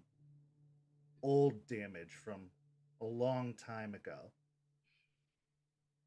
Patchwork from pattern spiders on some broken webbing, like band-aids, on top of some old broken brickwork. But as you pass through, there is a storm off in the distance. Large and unwieldy. A torrent of lightning and wind,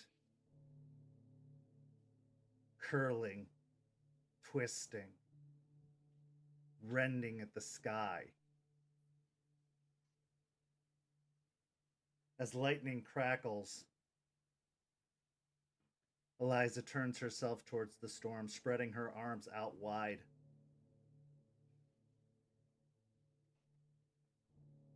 Spirits of the storm, hear me. I am your humble servant. I have abandoned you. And for this, I bear my fullest contrition. I am Eliza Ross of the Stargazers. And while I have been gone this many years, know that I have returned, and I seek to take up the mantle once more, to fulfill my responsibilities,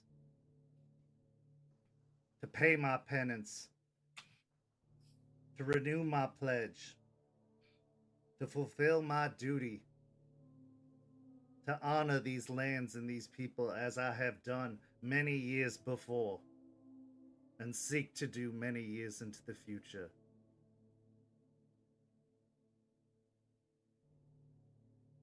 And I will teach others so that they may carry on the days after I join you and pass beyond the veil for the last time.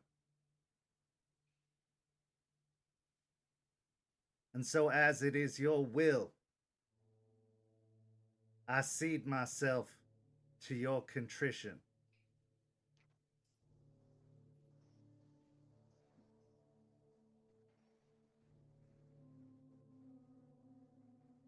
With this, she takes a deep breath.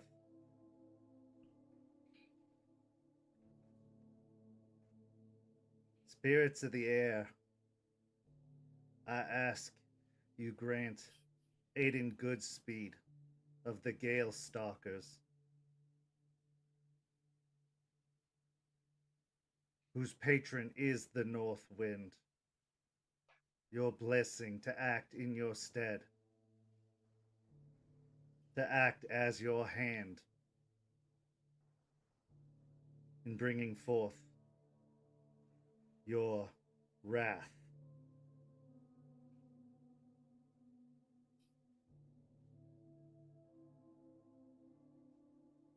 And your fury.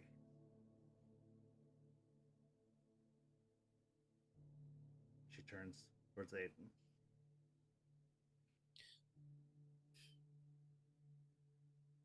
He'll step forward, look at her, and like you said, I'm gonna give it my all. You just hold on. And at that point, he's going to go into his Krynos form. She nods, and as you do so, she shifts as well. Make the 2 rage checks.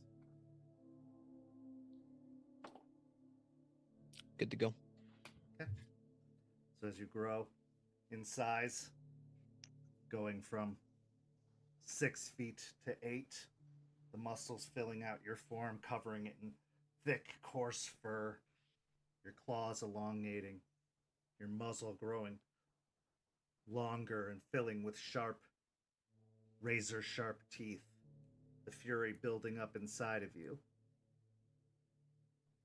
Declare your intention. How many rage are we at currently? I'll say, considering the intensity of the situation, you're at 3. Okay.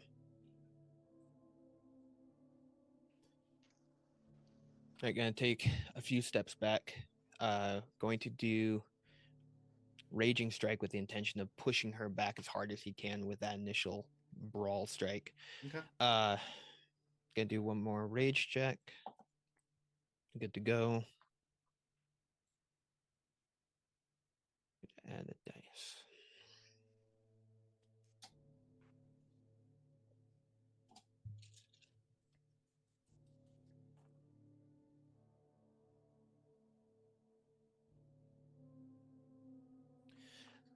That's 9. Okay. So as you lurch forward, forcing your arms into her, she doesn't put up much of a defense other than to bring her arms up to kind of cross over her, bracing for impact. And as you force into her, you kind of bull her over in a bull rush, pushing her back, sending her kind of rolling end over end backwards. You feel the wind kind of encircle you, whipping around, your fur kind of wisping up around you, and you hear a whisper in your ear.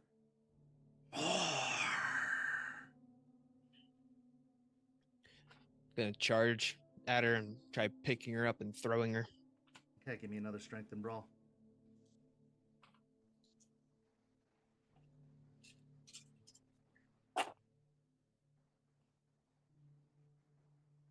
Seven with a brutal. Okay. So not giving any respite, you move forward, grabbing her off the ground, lifting her above your head, and just slamming her down to the ground. She's not able to put up much more defense, but you can see that she does still brace for impact as she hits the ground. And even though it is made of the same kind of solid webbing, you can see cracks start to form in the webbing outward as it shatters against the ground. And even though you feel your muscles tense beneath her and you almost can hear the sounds of cracking coming from her as you hit, the wind once more whispers, "More."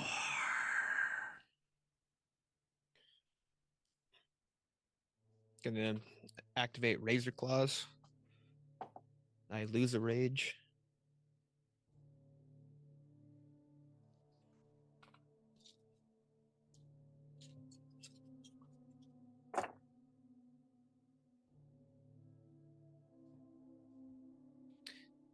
Eight.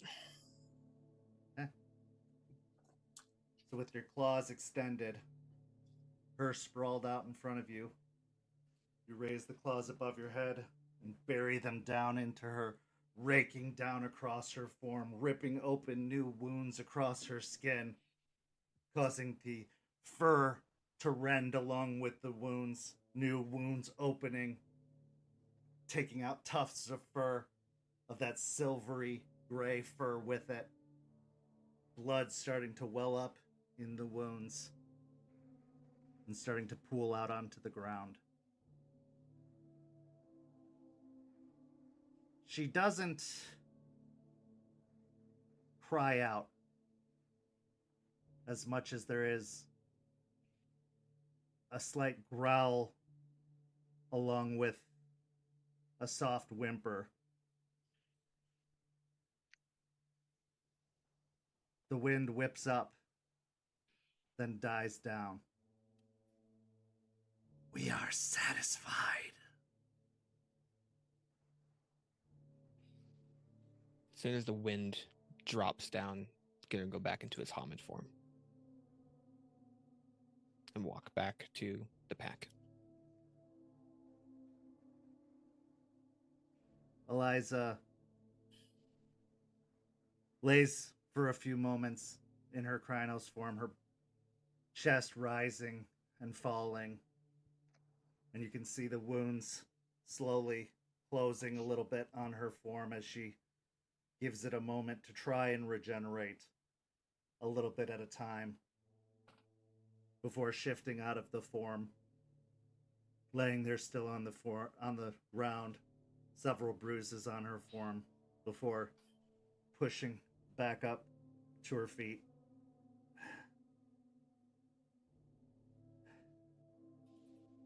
Spirits of water, I beseech you to allow Aspen Weiss of the Silver Fangs, whose patron is the Falcon,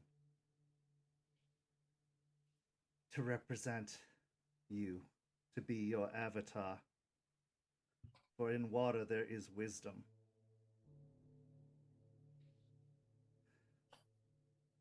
Please allow her to take your place and to enact your justice.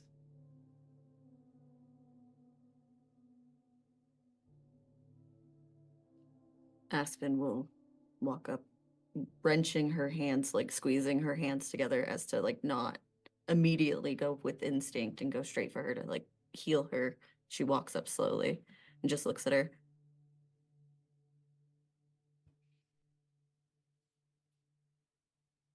Eliza,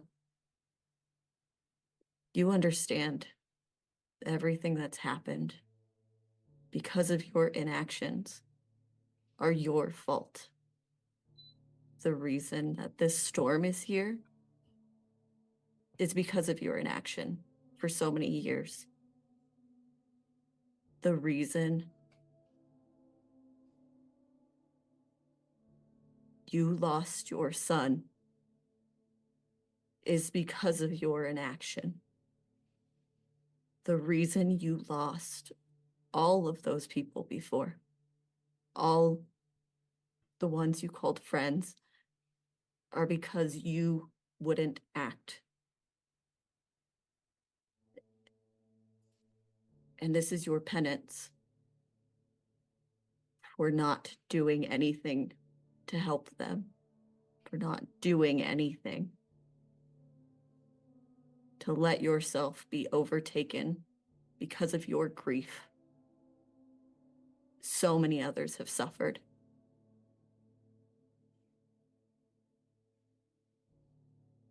Give me 3 resolve and persuasion or intimidation rolls.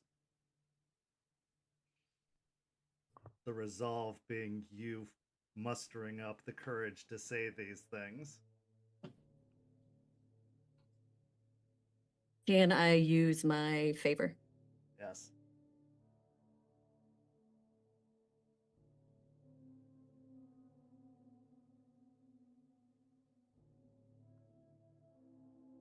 The first one is 4. Okay.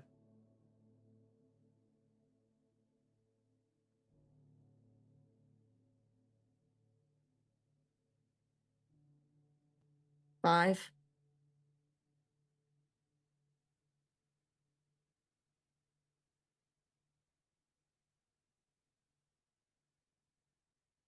And the last one is 5, but with a crit.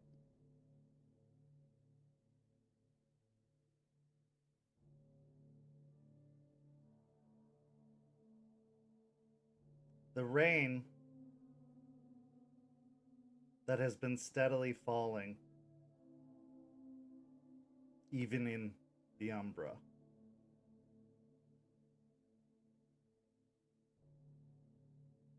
stops falling. But nothing is said.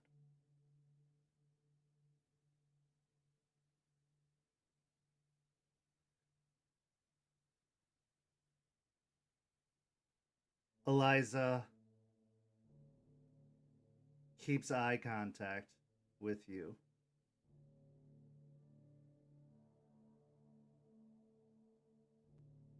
And her gaze is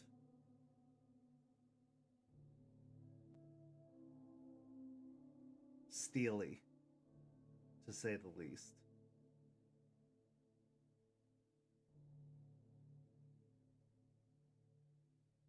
After a moment of silence,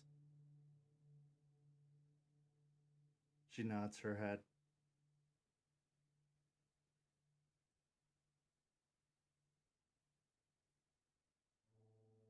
Spirits of the wild, I ask that you allow Jessica Bennett of the Black Furies, whose patron is the Gorgon, to be your avatar. For the Gorgon is the rebel, untamed and wild, breaker of barriers. Please let her enact your will. Please let her do what must be done by any means necessary.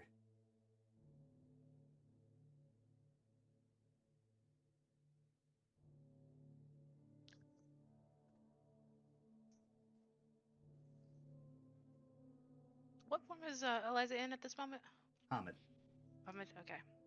So I will shift into Lupus, and as I'm doing so, I'm going to dig deep for that primitive, primordial, wild side of the wolf.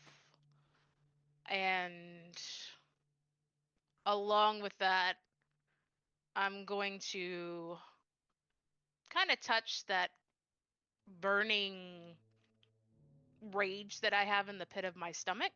That's always there now, ever since I got the point of Hoglosk. Also, am I also at 3 rage, or would I be at more because of the thing with Leon? I'll give you 4. Okay. Yeah. But yeah, I am tapping into all of that and tapping in, I guess, to Gorgon's favor if it fits. I'm not sure if it fits. You're not really overcoming. Yeah, I wouldn't say you're overcoming a barrier in this case, so no. Okay, just making sure I didn't hold back Yeah. on anything. So Fair enough. Good question, but no, you're not overcoming any barrier in this case. Eliza, however, does not shift. She stays in Hamid. I will give a angry growl and I will attack. Okay. With bites. Give me a strength and brawl.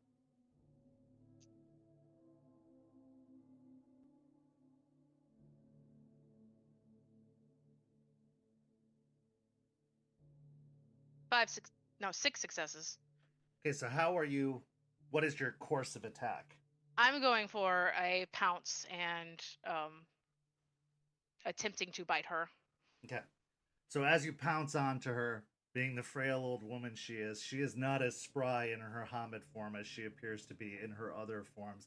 You are able to knock her to the ground and quickly bite onto her shoulder, burying your teeth into it and giving a slight shake, the teeth burying down, and you can almost feel the hot blood starting to fill into your mouth. And it tastes so good. So good, in fact, that you know you need more. Roll again. Okay. It's going to be like the shaking. Yep.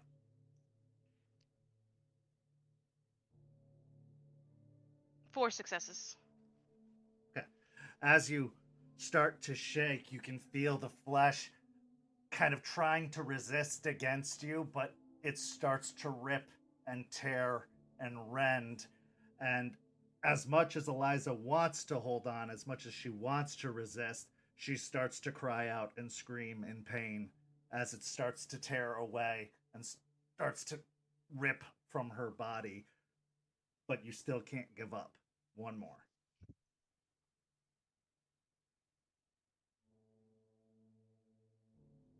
The rest of you, as you're onlooking, as she's down on the ground, you see that from the weaver's webs, vines have grown out of the earth and wrapped around her wrists and her ankles, pinning her to the ground so that she can't reach up to defend herself.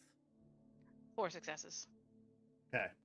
As you rend, you find your jaws ripping away from her body, a mouthful of flesh in your teeth, as a gout of blood spits out onto the ground beyond. And as you have rended yourself free. The red vision in your eyes, all of the anger that has swelled up, all of the fury at Leon, at what the past year has brought about, all the fury of the storm, all the untethered rage and wild abates as you look down at your friend, your mentor.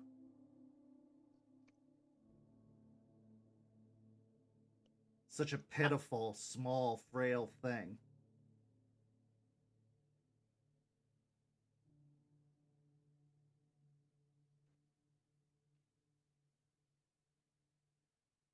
At your mercy, but also at your doing.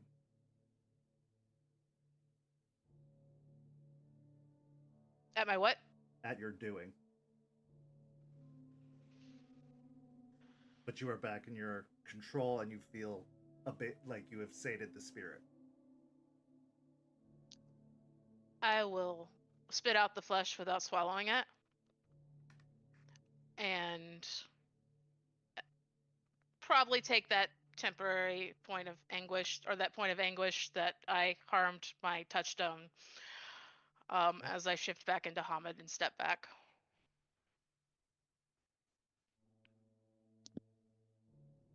Eliza looks to you. You can see tears starting to stream from her eyes, but she gives you a nod of approval, even though you can see that she is in a great deal of pain, and a nod of like understanding and forgiveness, as if she doesn't hold you responsible or accountable for what's happened.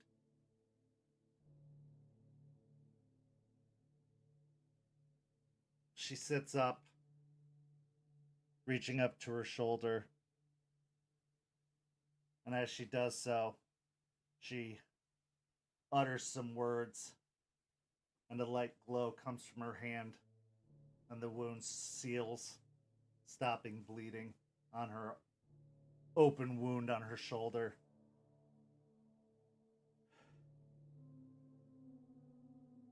And find the spirits of the Weaver. I ask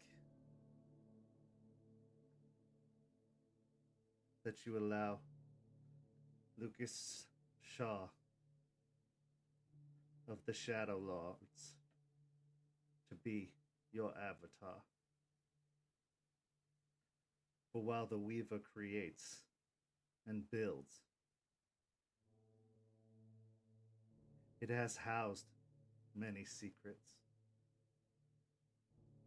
It has built a cage and maintained the worm before. It has withstood and maintained against the forces of the wild and the forces of nature.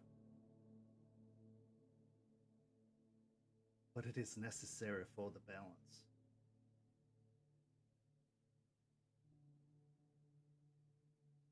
Weaver, grant Lucas Shaw the ability to give me my contrition.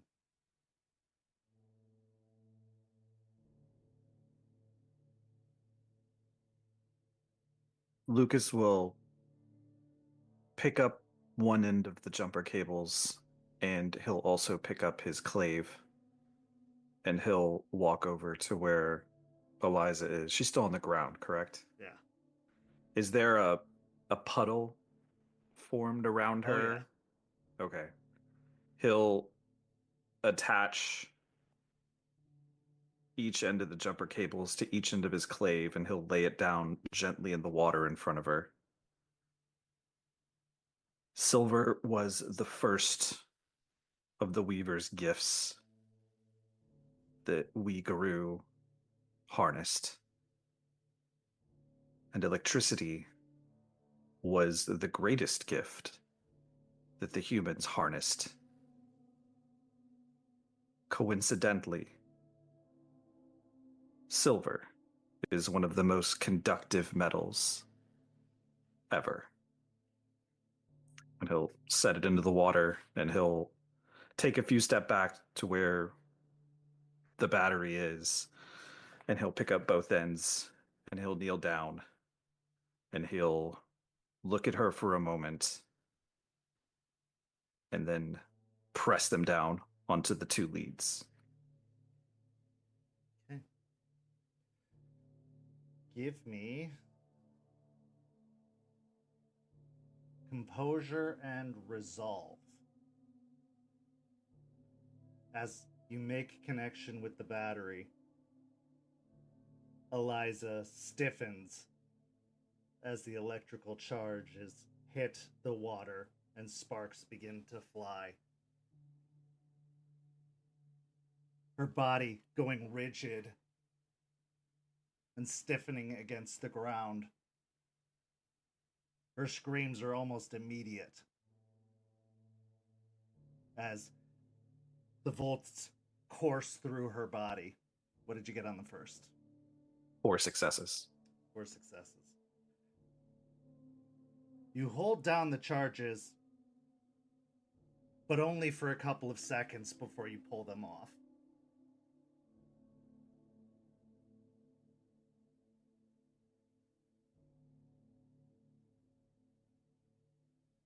The lightning crashes overhead, angry and furious.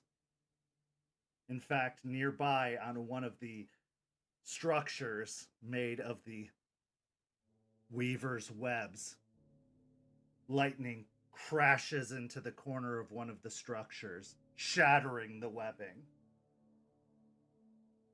furiously.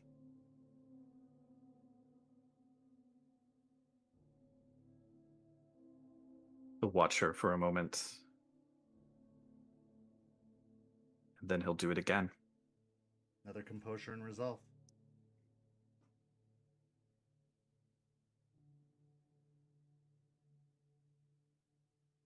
I'll spend a willpower.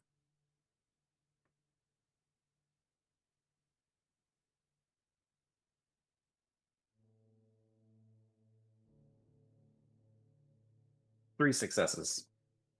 3 successes.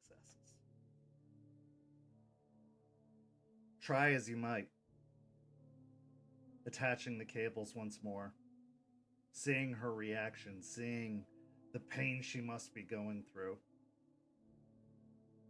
You don't know how it happened or when it happened.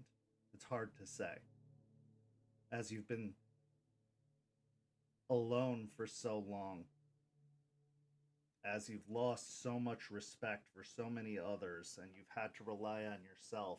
You don't know when you came to respect this woman so much, how she came to mean so much to you. But being her tormentor, having to punish her, even though it's your job, your responsibility, something that you were conditioned to do, not her. So you quickly remove the cables once more, after what felt like an eternity, but in reality was just possibly a second, maybe 2. Thunder roars again. Lightning crackles across the sky, and once more an explosive blast of lightning hits another structure.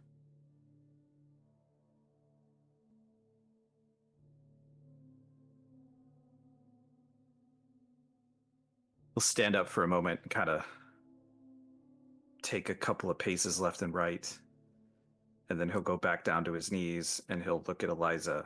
And as he locks eyes with her, he'll slam the leads down again and just scream as loud as he can.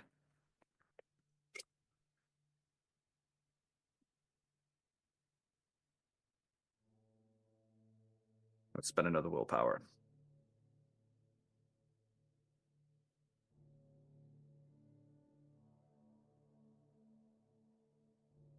Four successes.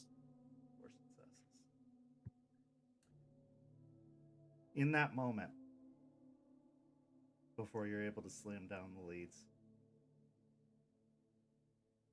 she looks to you, and in all of her pain, in all of her agony and all that she's been through already, whether it's being manhandled, thrown around, bashed, whether it's reliving her greatest failures, whether it's literally being chewed on, and now being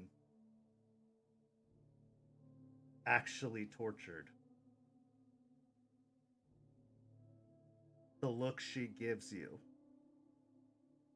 isn't one of begging, isn't one of asking for you to stop. If anything, it's a look of encouragement, a look of pushing you onward. And as you slam those leads down, and she arches her back, causing her to throw her head back against the ground as the shocks hit. The battery eventually sparks back up once more until an explosion of sparks fires out of the battery and no more voltage can be supplied. And she goes limp on the ground, steam or perhaps smoke rising from her form and from the pool nearby. There doesn't appear to be another crackle of lightning in the sky.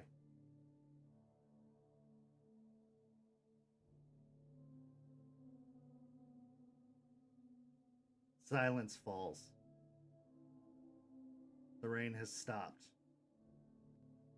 And while the storm overhead can be heard, can be seen, can be felt, as it continues to slowly move forward, it doesn't seem to be focused on you. Doesn't seem to be looking your way. It seems to have other intentions. The scene is yours. I'm going to Eliza. As you go to her side, kneeling down next to her, you can see that she's laid down on the ground, her eyes frozen open, looking upward, her breath slow and shallow, a little bit ragged, but she is breathing.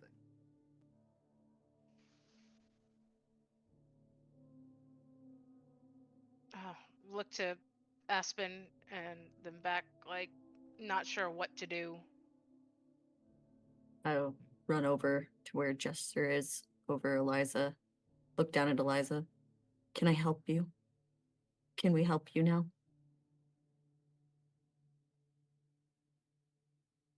She just nods her head slowly. And I will do Mother's Touch. Okay. Lucas will pull the cables that are attached to the clave away from her, as I'm sure they're extremely hot, and I don't want anybody stepping on it or burning. With 3 successes, as you lay your hands upon her, you can see that there are burns upon her foot and upon her hand where they were touching the pool, likely the conduction points of where the shocks had entered her body from the electrocution. You can see some of the wounds from the bite marks of Jester and some of the bruises from Aiden. They start to heal up a little bit, but not a great deal. She is still pretty badly wounded, but with that little extra healing energy, she sits up.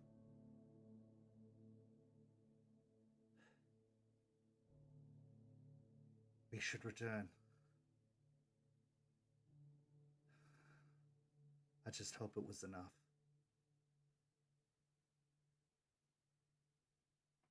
She reaches out one hand towards Jester, the other towards Aspen. Take hands, everyone. We must make our way back. Take your hand. Gather up the stuff and do the same thing. She starts the mantra, taking the rite of shadow passage. And before long, you find yourselves in a circle on the floor inside of the storage unit once more, having made the transition back. Once you've returned, Eliza is rather quiet as she gathers up some materials and makes her way over to a corner. She starts laying out the materials. The next part I'll have to do myself. But thank you, all of you. You have done well. We'll see how the rest goes from here. I'm gonna reach out and I'm gonna do Mother's Touch one more time, Okay. regardless. Just do it again.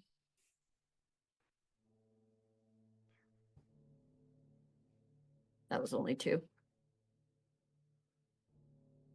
Another bite mark kind of heals up, and the teeth wounds kind of slowly start to disappear.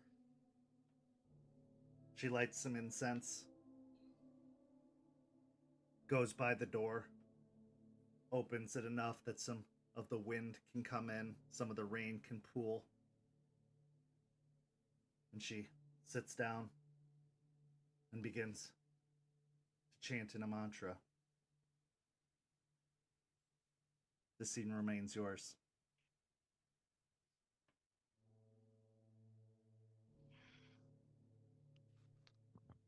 I'm going to get some sort of cloth and some water and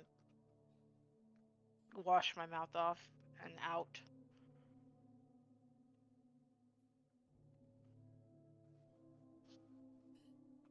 I need some air. I'm gonna open it up a little bit and step outside. Yeah, I'll follow Aiden.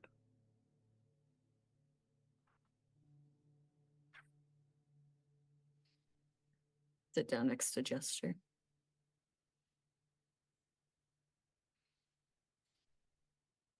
Didn't like that. Yeah, that was a lot of stuff I didn't want to have to deal with. So, no, I didn't like it either. Yeah, let's not do something like that again.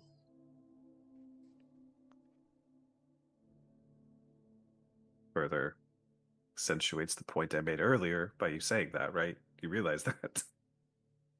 Yeah, I kind of understand it a little bit further now, having to go through it. But hopefully it's not that bad next time. Yeah. Is your clave okay? Oh, the hot. It's still in there. I'm not going to be handling that thing for probably another hour. So, but no, it should be fine. It's all part of the process for those things. You good though? You all right? The end there, you haven't heard you make a noise like that. Yeah, stuff like that. That's what we do. And I mean we, Gotcha. but it's complicated. It's no matter how many times we do these things, or I follow what is supposed to be done, that I was taught to be done. I still, even standing out here in this, I still don't hear them. It's frustrating. So, yeah. So you're saying it doesn't get easier if this continues? No, definitely doesn't. Awesome. Okay. Well, it's still kind of pretty though. And it's nasty out here, but it's not too bad. Clean. It's clean. That's why I like it.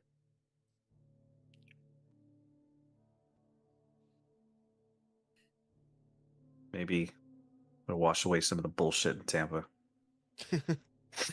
Yeah, hopefully it doesn't wash anything new up. We got enough shit on our plate. Yeah, don't need any more. But hey, good work in there. I know that wasn't easy for you either. No. I wanted to hold back so much. When she hit the ground, I wanted to just walk away. But when the wind whispers in my ear and asks me to do something, especially as my patron, it's that much harder to even turn away from that. It seemed appeased overall, but it doesn't make it easier knowing that it's something that had to be done. I just wish there was another way. Yeah. Yeah, it makes two of us. But I think that if she knew of another way, we would have done it. Yeah, she's the smartest person that I know. Yeah, no, she's got the number one spot. Yeah. Okay, well, I'm ready to go back. I just needed to get out of that spot. I'm gonna stand down here and listen for a while. You go back in, make sure they're okay. I'll keep watch. Okay, appreciate it. Meanwhile, inside, Aspen and Jester. Jester has a bit of a 1,000-yard stare. Aspen will sit next to her and just kind of rub her shoulder. Do you think it was enough? I hope so. I don't know what more I could have done.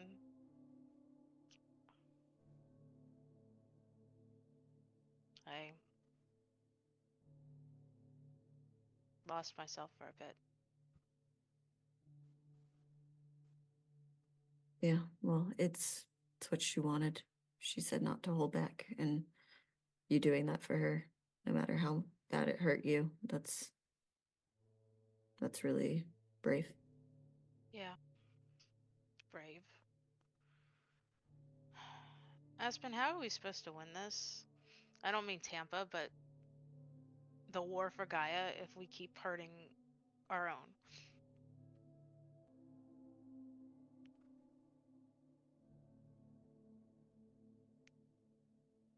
I want to be wise and sit here and give you one of Eliza's fancy little speeches, but the honest answer is I have no idea.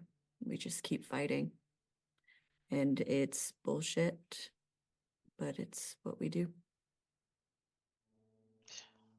We keep fighting until we don't have the will to fight, or we die. I don't think it's working out so well.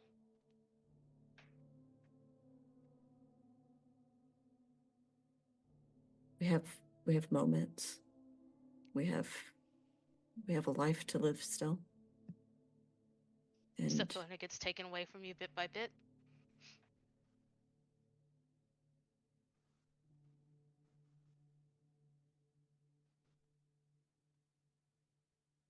I wish I had the answers.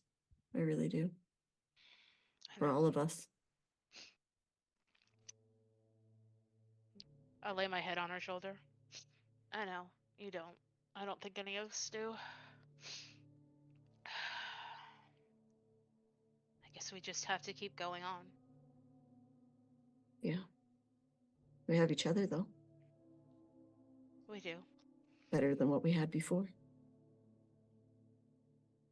Yeah. And I was right. she's tough. She could take it.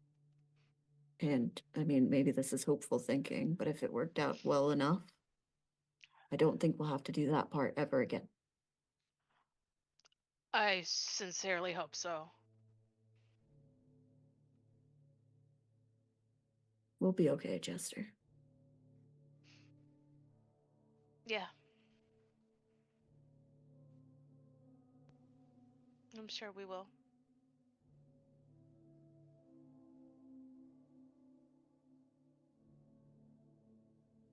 And with that, our scene comes to a close.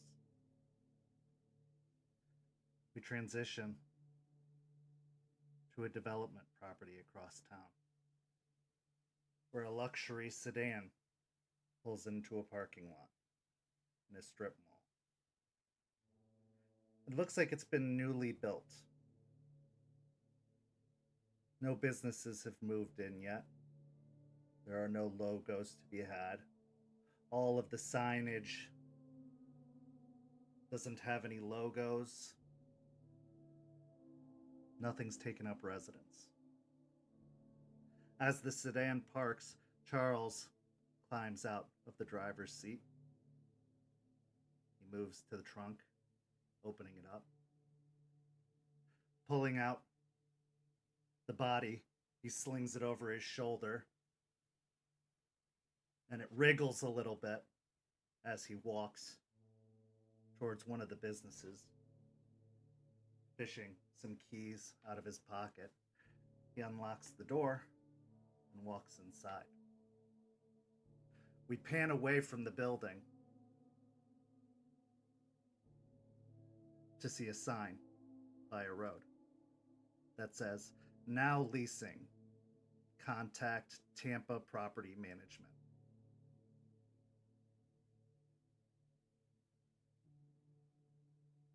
We transition to a few days later in an RV where we see Eliza sleeping in her bed. She awakens with a start. And with a frightened expression, she says, "It wasn't enough." And that is where we end our story this evening. Thank you so much to these amazing players. Thank you so much to everyone watching at home.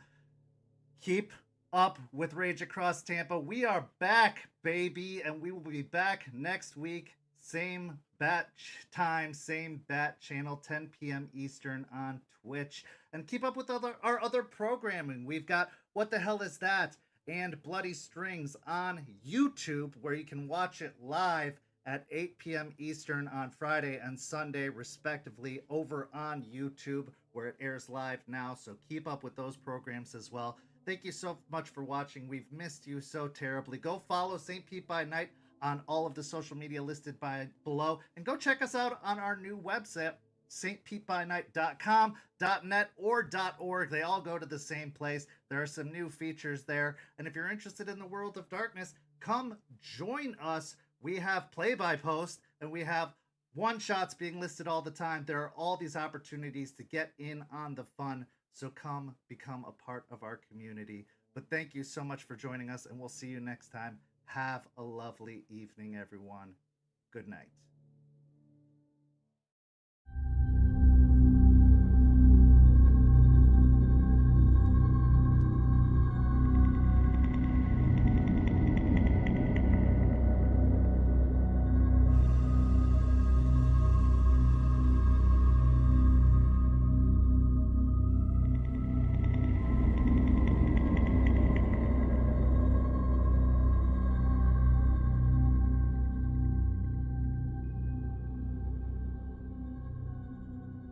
This has been a St. Petersburg by Night production. Rage Across Tampa is produced in agreement with the World of Darkness and Darkpack.